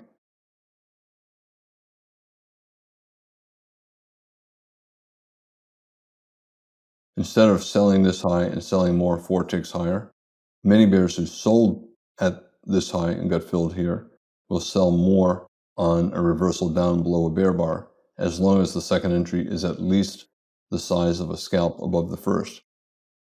Usually, I'll only take that stop entry sell if the second entry is at least 2 or 3 times the size of a minimum scalp, so 2 or 3 points higher. If you scale in either way, a lot of traders will get out break even at their first entry, which is at this high they sold right here, and then with a profit on their second higher entry.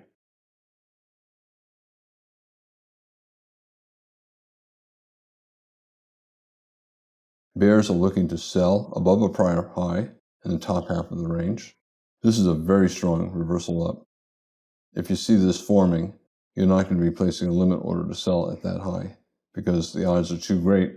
This will be a double bottom or a wedge bull flag and the start of a bull trend.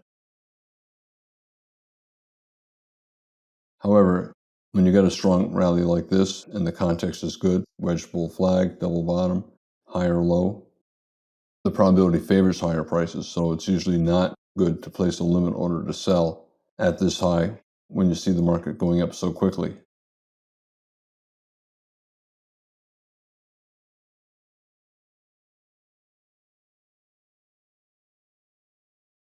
We have a double bottom, a break below the double bottom, and a reversal up, and therefore it's a type of a wedge bottom, failed breakout below a double bottom.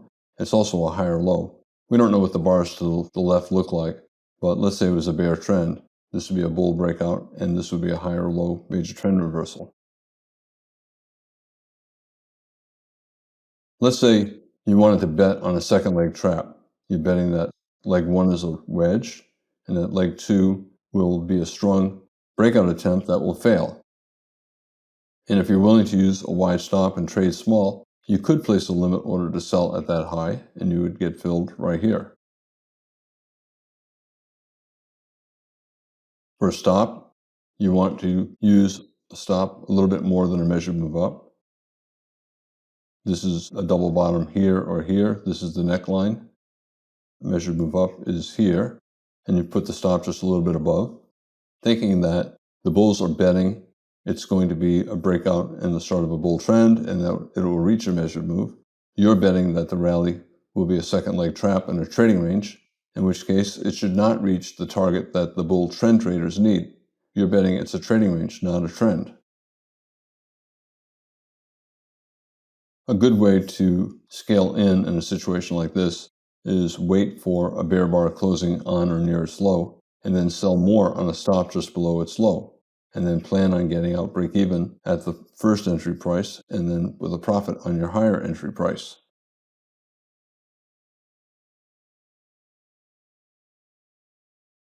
This is the end of the session, did not get down to your first entry. It's reasonable to exit at the end of the session. You'd have a small loss here and a bigger profit here.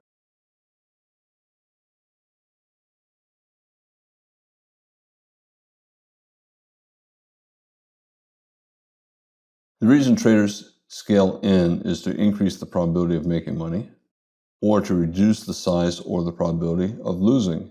So if you enter a trade and it turns out to be bad and you do not want to exit with a loss, some traders will scale in to avoid the loss.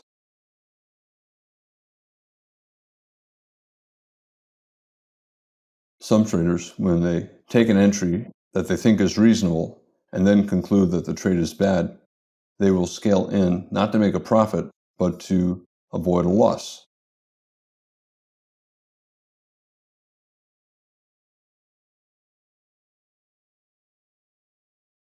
A trader taking the sell, he might start thinking that maybe this is going to be a bull leg in a trading range instead of a second leg trap.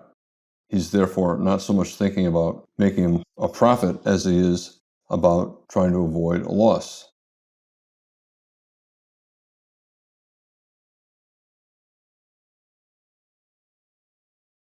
Most traders never plan to let a wide stop get hit. And a lot of traders, when they see the breakout bar and a follow through bar, they'll just get out at the market, knowing that a lot of other traders will buy at that close, betting on at least a little bit more up. So you take your short here, you see a decent sized bull bar closing on its high, so a good breakout bar, and then the follow through bar, even though it has a big tail on top, it has a bull body. The odds are we're going up at least a little bit more. A lot of the bears who sold this high would just take the loss right here.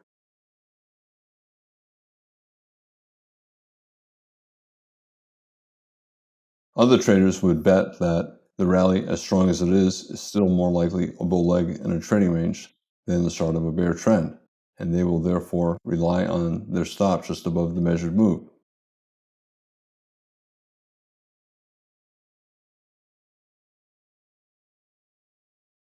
This is a terrible situation for a scale-in trader. However, it was reasonable to take the short, and if a trader uses a wide stop and manages his trade appropriately, he has an 80% chance of getting out at least break even. In other words, avoiding a loss. The best way to avoid a loss in a trade like that is to look for a bear bar closing near its low and then sell more below that bear bar. You have an 80% chance that the market's going to come at least midway between your first sell and your second sell, and that would allow you to get out break even on the trade. It might even come back to your first entry, and then you can get out break even on your first and with a profit on your second.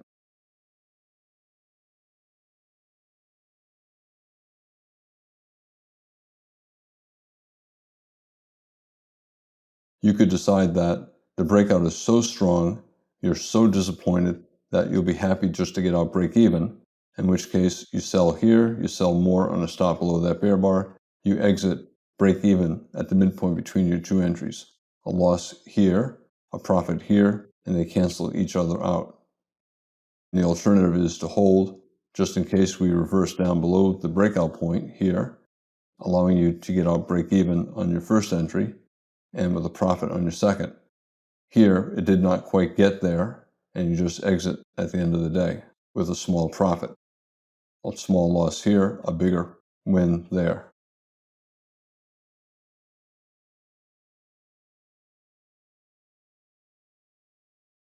The reason why a lot of traders like to use wide stops is because it gives them time to make decisions and it increases the probability of making a profit. The reason why you always have a stop in the market is because of black swans. If you lived in England a couple hundred years ago, every swan you saw was white, and you would assume that black swans do not exist. However, if you were a world traveler, you'd find out in New Zealand and Australia, there are a lot of black swans. So things that you think cannot happen can happen. And because you do not think the market can break into a bull trend, that's not reason enough to hold forever. You always need to stop because this could do a low probability thing and just keep going up and up and up. And you need some stop to contain your loss. Now, is a trader going to let that stop get hit? Probably not. Most traders who use wide stops are using wide stops to give themselves time to make decisions and to manage the trade, to scale in to avoid a loss. They're never going to let that stop get hit. Sometimes it will, but they're almost always going to get out before it's hit.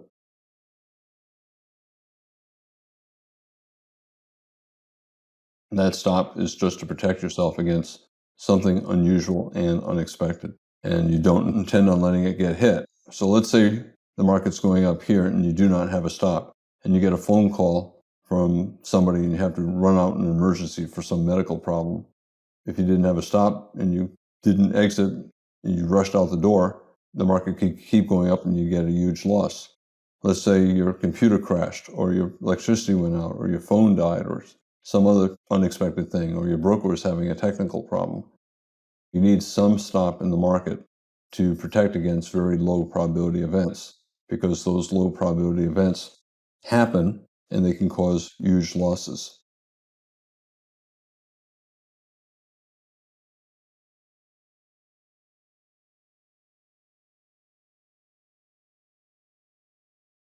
I began by talking about second leg traps. When the market's in a trading range, it often has a second leg up or down that looks especially strong, and it looks like the market is converting from a trading range into a trend. But my 80% rule, 80% of strong breakout attempts in trading ranges will fail. And therefore, you have a higher probability of making money betting that breakouts will fail, looking to buy a reversal up from the bottom or sell a reversal down from the top. If a leg up is very strong, it's usually better to wait to enter on a second entry, like a micro double top. If a leg down is very strong, it's usually better to enter with a second entry buy, like a micro double bottom. And beginners should be entering with stops. Experienced traders will often use wide stops and scale in, and they'll often enter with limit orders. But that's only skilled, consistently profitable traders. Beginners should only enter with stops. I'm Al Brooks. Thank you for watching the Brooks Trading Course. This is the third of 4 videos on trading in trading ranges.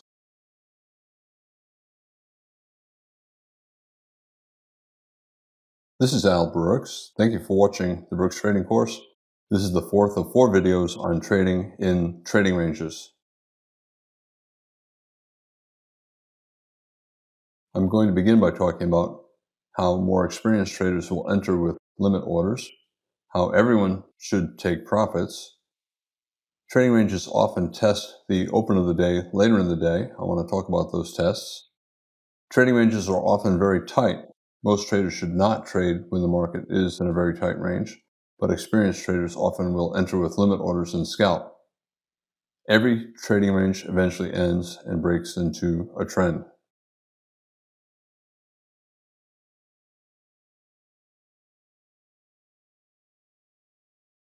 In general, in a trading range, you want to buy low, sell high, and scalp.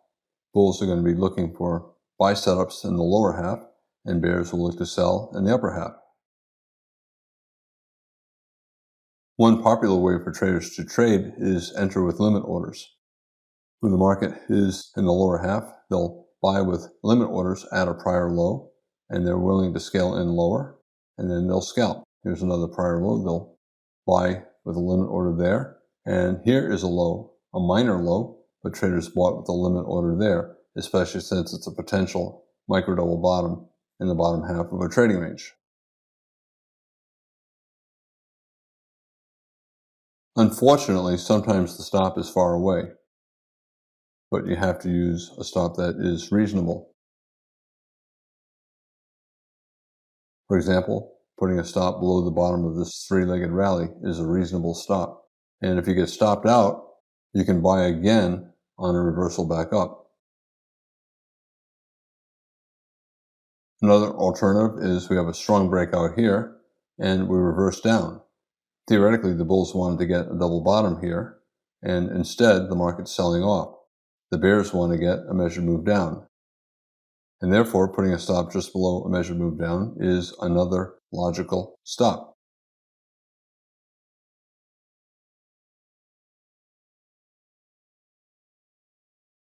Some bulls will buy, rely on the wide stop, and buy more lower, hoping to get a test back up near the top of the range.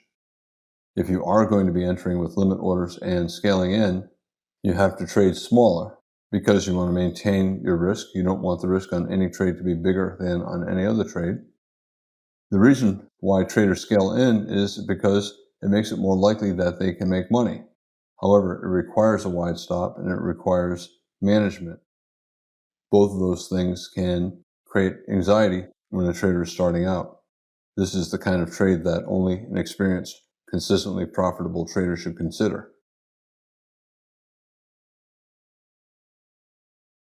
Whenever you increase your position size, you increase your risk. However, you should always trade small enough so that your risk is no bigger than on any other trade. The minimum scalp in the E-mini is 1 point. If you're looking to scale in, you usually want to be scaling in at least 1 or 2 points below your original entry. An alternative to buying 1 point below is buying with a limit order at a prior low, as long as the second entry is at least as big as a scalp below the first. In the E-mini, the minimum scalp is 1 point, and therefore, if you do not take the second entry 1 point down from the first, and instead you look to buy at a prior low, you make sure that the second entry is at least the size of a scalp below the first entry.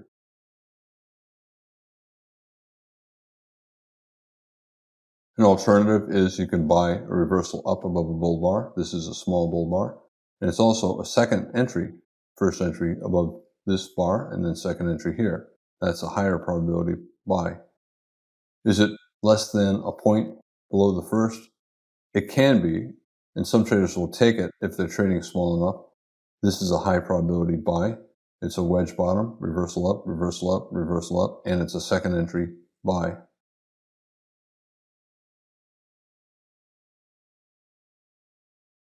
Most traders will only add on to a trade once. So they buy once and then they take one of these additional buys. So they'll take 2 entries. Some traders will add on a second or third time. So they add on here and then again 1 point lower, again 1 point lower still.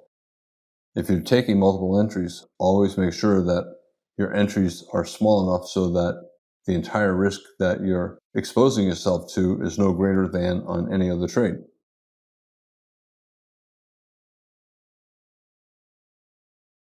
I want to talk a little bit about taking profits.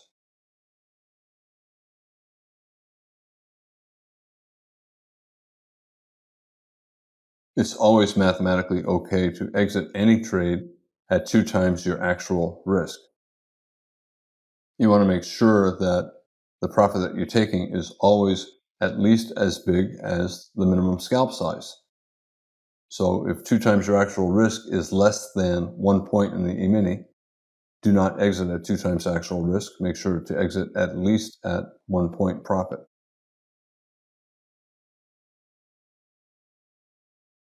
Two times actual risk is the minimum needed to make the trader's equation profitable.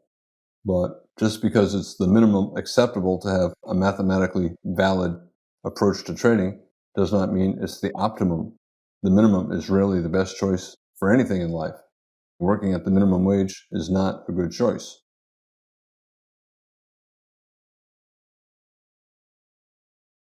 Let's say you bought above this reversal bar. You got a small wedge, 1, 2, 3, bigger wedge, 1, 2, 3, a micro double bottom, you have a bull body.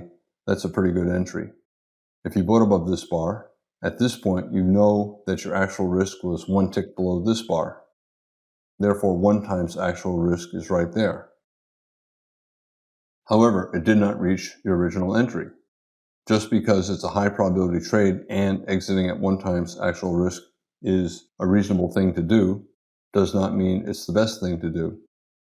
Remember, when you're scaling in, you usually want to exit at least at your original entry price or higher. That way there you get out break even on your first buy and then with a profit on your second buy.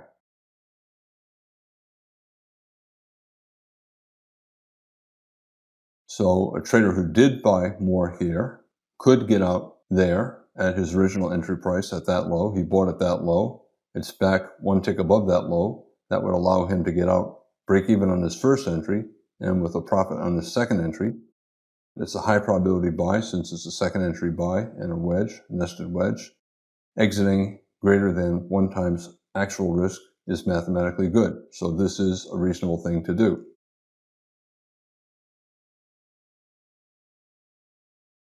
Look at the size of the legs up and down. The swings are pretty big.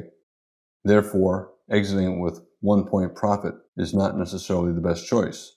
Another alternative is to enter with 2 times actual risk. That's always a good decision. It's still relatively small given the size of these legs up and down.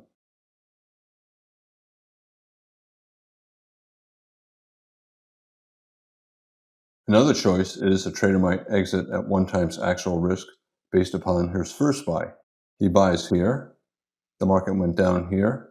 Once it reverses up, he knows that he actually had to risk to 1 tick below the low of this bar.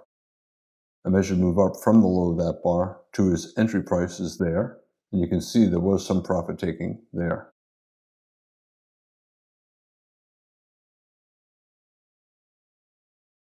If you want, you can try holding for 2 times actual risk, which is also at the top of the most recent leg down. Since the market keeps reversing at new highs, that is a logical place to sell.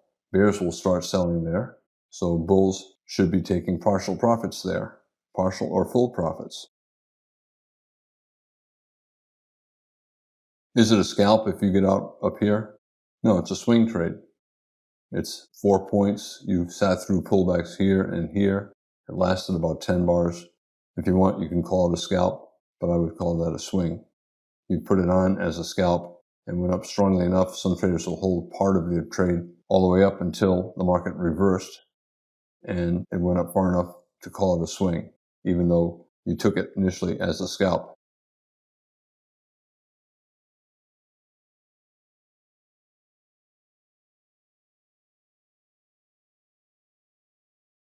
When the legs up and down are big like this, lasting 10, 20, or 30 bars up and down, covering a lot of points, traders can swing part of their position or all of their position because there's enough profit for them to make a swing up.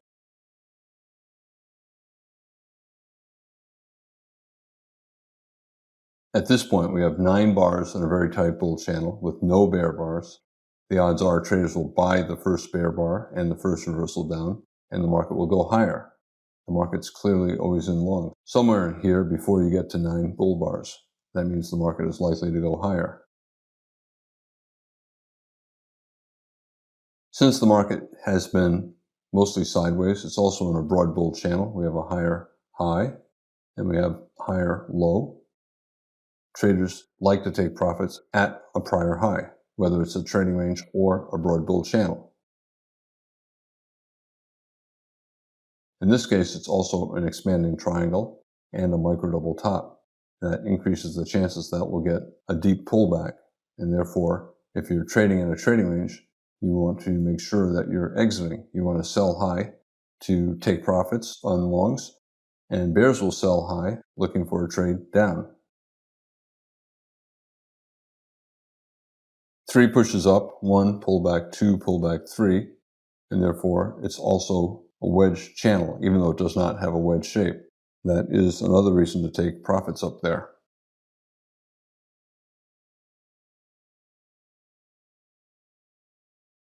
A bear bar closing on its low. If you did not take profits with the limit order there, it's reasonable to take profits with a stop 1 tick below that bear inside bar. Bears will start to sell there.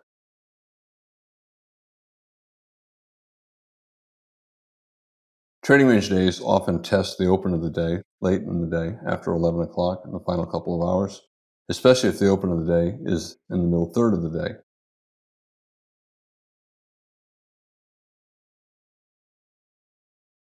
Here's the daily chart. You can see it's sideways with lots of reversals every 2, 3, 4 bars. And a lot of bars close near the open. All of these pink boxes highlight bars that are closing near the open. When the daily chart is in a trading range, the 5-minute chart will have a lot of trading range price action. There'll be some trend days like here, but they'll usually reverse within a day or two. This is a 5-minute daily chart.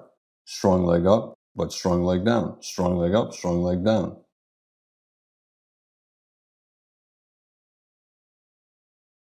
When the market is near the high late in the day, you have to be prepared to sell because a lot of times it'll try to get all the way back down to the open.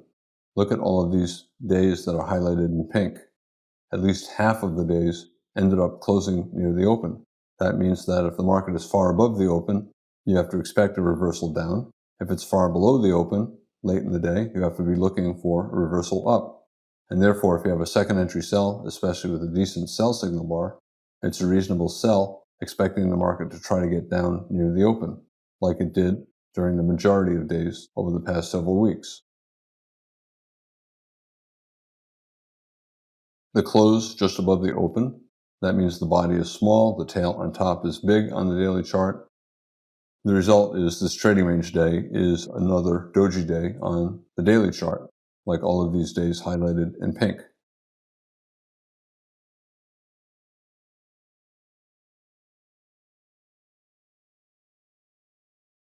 I mentioned earlier that when you get a late reversal back toward the open, it's more common if the open is in the middle third of the day.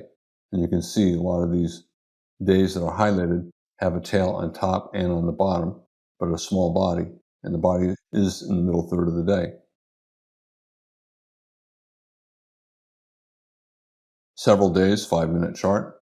I want to make the point that if you're trading with limit orders, buying below things in the bottom half, selling above things like prior highs in the top half, the market is very forgiving of limit order traders. In other words, you usually can make a profit and you can almost always avoid a loss if you manage your trade correctly.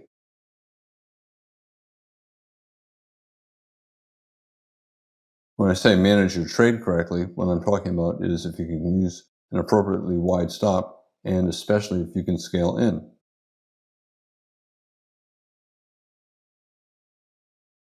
Even if you sell the absolute low in a trading range, if you manage your trade correctly, you usually can avoid a loss. When you look at this, you can say, well, how can I possibly avoid losing if I sold here?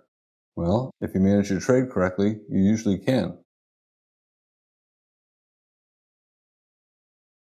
You could sell more at about a 50% pullback of the last leg down or on a reversal down, and then exit at the midpoint between your two sells. You sold here, you sold more here or here. This is your average entry price. The market went below it, and therefore you could exit break even on the trade. You lose some on this, and you make the same amount on that, and you end up getting out without a loss. And that's selling even at the extreme lowest price of the entire trading range.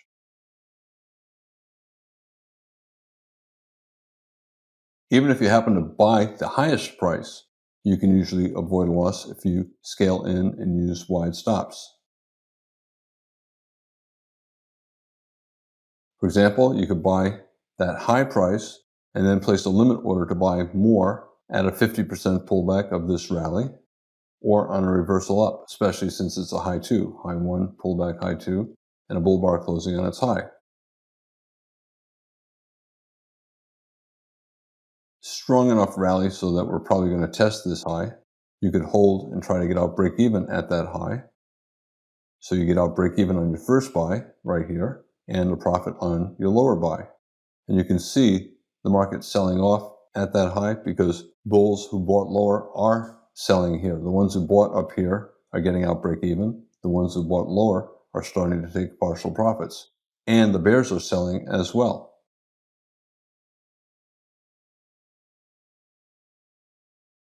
Tight trading ranges, most traders should not trade them, but experienced traders will.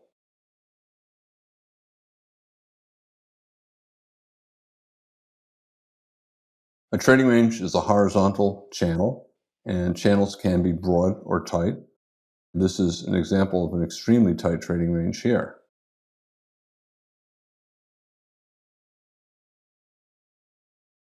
When the channel is fairly broad, when the trading range is fairly broad, traders can enter with stop orders, selling below reversals down, buying reversals up, and they can sell at the market as it's going down. They can buy at the market as it's going up, and they can also enter with limit orders, selling at a prior high and buying at a prior low here or below bad bear flags near the bottom.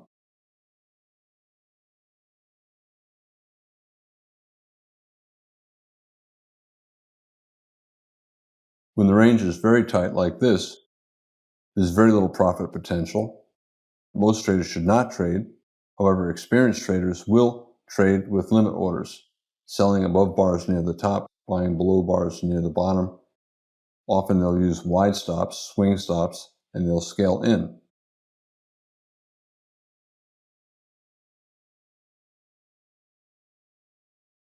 A tight trading range, it's a limit order market.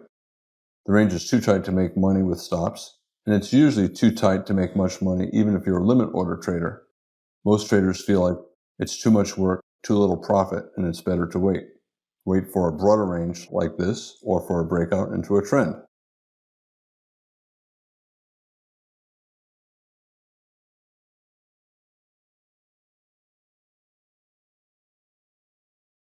The minimum scalp in the E-mini is 1 point, 4 ticks. To scalp in a tight range, you usually want most of the bars to be at least as big as a minimum scalp size. So you want most of the bars to be at least 4 ticks tall, and you want the height of the range to be at least 3 times the size of an average bar, or 3 times the height of a minimum scalp. Therefore, you want the range to be at least 3 points tall. Can you make money in a range that's only 2 points tall? Yes, but it takes a lot of work, and a lot of times you have to wait through a lot of bars just to make 1 point, and you have to scale in, and it's not much fun. Most traders should not be trading at all when the range is this tight, but some experienced traders will. When it's very, very tight like this, most traders do not trade. They just let the computers trade. There's a lot of trading taking place. If you look at the volume of these bars, a lot of the bars have 5,000 contracts being traded. So the computers are trading. But if you're an individual trader trading your own account in a discretionary way, I think when it's that tight, it's not worth trading, especially late in the day. You're tired, not much time left to use wide stops and scale in. If you're going to be trading, you want to be selling with limit orders in the top half, and you're going to be scalping. So for example, here's a high one bull flag, but the market sold off at this price level several times. Therefore, you can sell at the high of that bar and scale in higher. Here's another high one bull flag. Some traders will place a limit order to sell at the high of that bar and get filled here, and then take profit here. If you're a bull, you want to be buying below bear flags near the bottom. Here's a low 2 bear flag in the bottom half of the tight trading range. Some bulls will buy with a limit order below that bear bar or at the prior low, at this low, and then they'll scalp out for 1 point.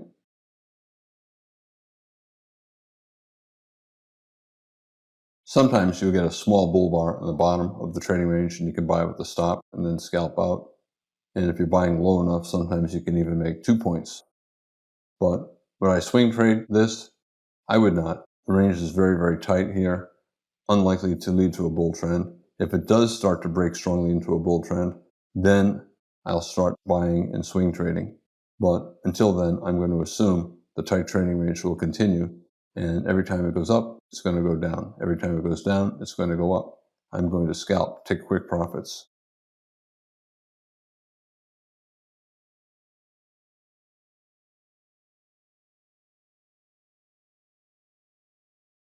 The trading range is a limit order market, and you trade it like any limit order market. The bulls buy bear strength in the bottom half. So in other words, when they see a big bear bar, they're starting to look to buy. And the bears sell strong bull strength in the top half. So when they see big bull trend bars in the top half, the bears start looking to sell. And both take profits somewhere in the middle third.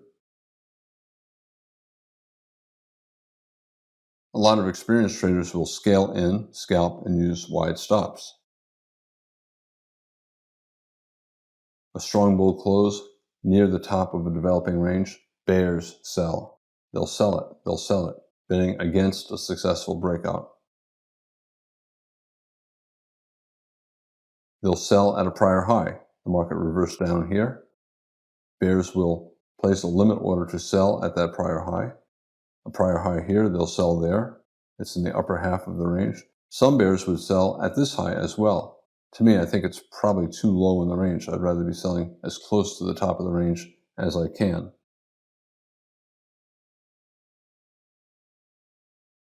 Some bears will sell at a prior high and they'll scale in higher, 1 point higher or 2 points higher.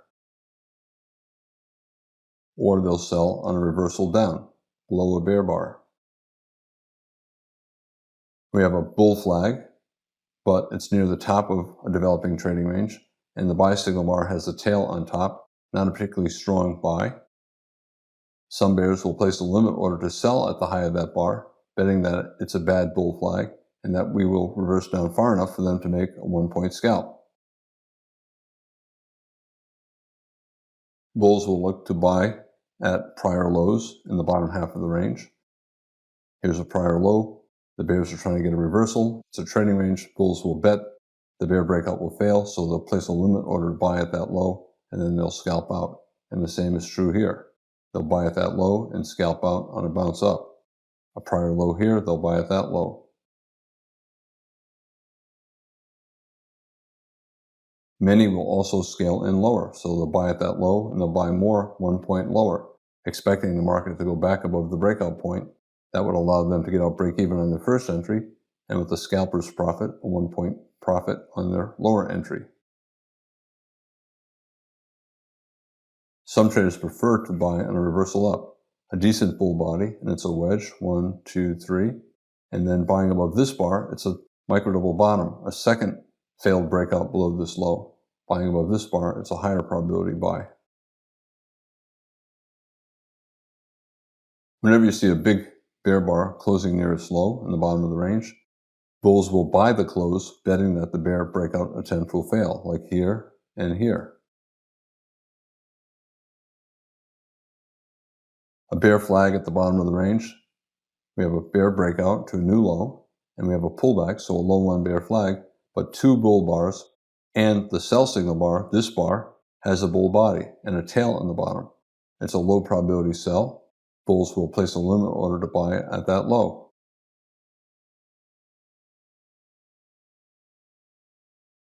All trading ranges eventually break out into trends.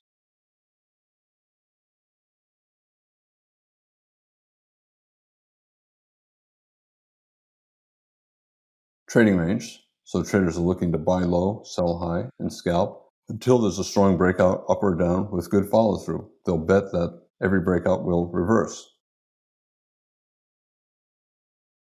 The bulls have a breakout, so guess what the bears are going to do? They're going to sell it, betting that the bulls will not get consecutive bull bars. They'll also sell on a reversal down, especially micro double top. Bulls will buy this low, betting that the breakout below this range will fail and that it will be a wedge bull flag. Bull trend, wedge, 1, 2, 3, 4, and they'll buy more lower.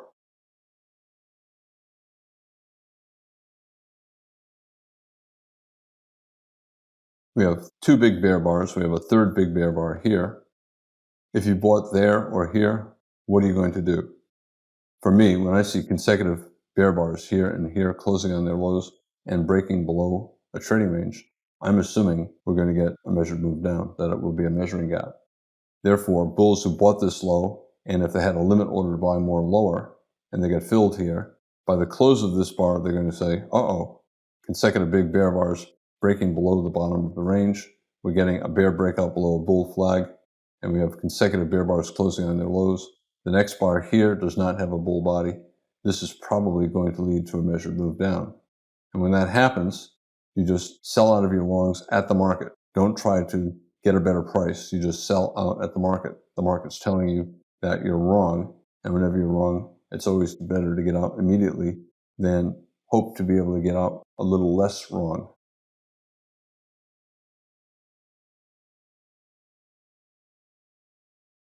The bulls are giving up. That's what these two bars represent.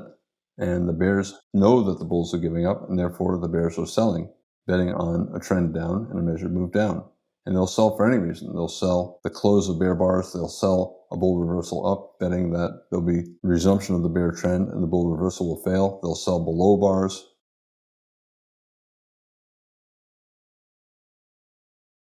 If you're a bull and you're looking to buy with a limit order at the bottom of a bear channel, hoping that you're buying at the bottom of a trading range, you can only take that limit order buy if you're able to get out when you decide that you're wrong.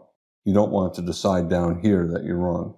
You want to decide by the close of this bar or the close of the next bar that you're wrong, and you just take your exit. You lose about a point here, and you get out around break even on your second entry. This is difficult for beginners to do. They see this very strong trend. They see this as a bull flag in this strong trend, and they're in denial as the market's breaking to the downside. It can cost you a lot of money if you're unable to get out quickly. And that's another reason why only experienced traders should be trading with limit orders, buying at the bottom of a trading range, because sometimes the trading range becomes a bear trend, as it did here, even if there was a very strong rally initially. Sometimes a breakout does not look all that strong, yet it continues up relentlessly.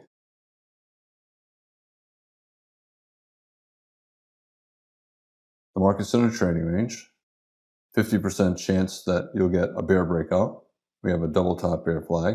50% chance we'll get a bull breakout, a higher low major trend reversal, and a head and shoulders bottom, left shoulder, head, right shoulder. 50% chance the first breakout, up or down, will fail and reverse.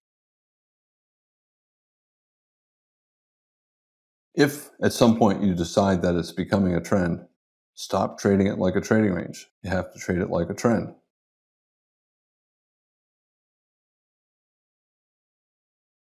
Sometimes the breakout can be one huge bar or two medium-sized bars. Other times it's just a series of small bull bars with very small pullbacks, a very tight bull channel. On a higher time frame chart, this is a very strong breakout. And therefore, if you see a relentless, very tight channel lasting a lot of bars here, it's about a 7, 8, 9 bar bull micro channel. The market is breaking out and the bears have to get out of shorts, even though we're at the top of a trading range. I talk more about breakouts that are made of very small bars but lasting a lot of bars in the videos on trading breakouts. Higher low major trend reversal, head and shoulders bottom.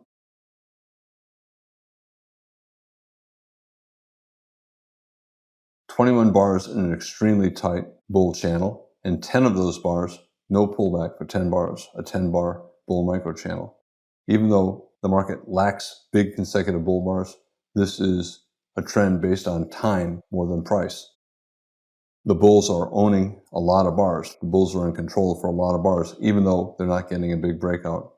On a higher time frame chart, this is a strong breakout.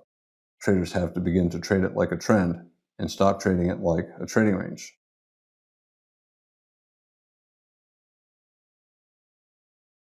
Experienced traders will enter with limit orders and trading ranges, buying near the bottom, selling near the top.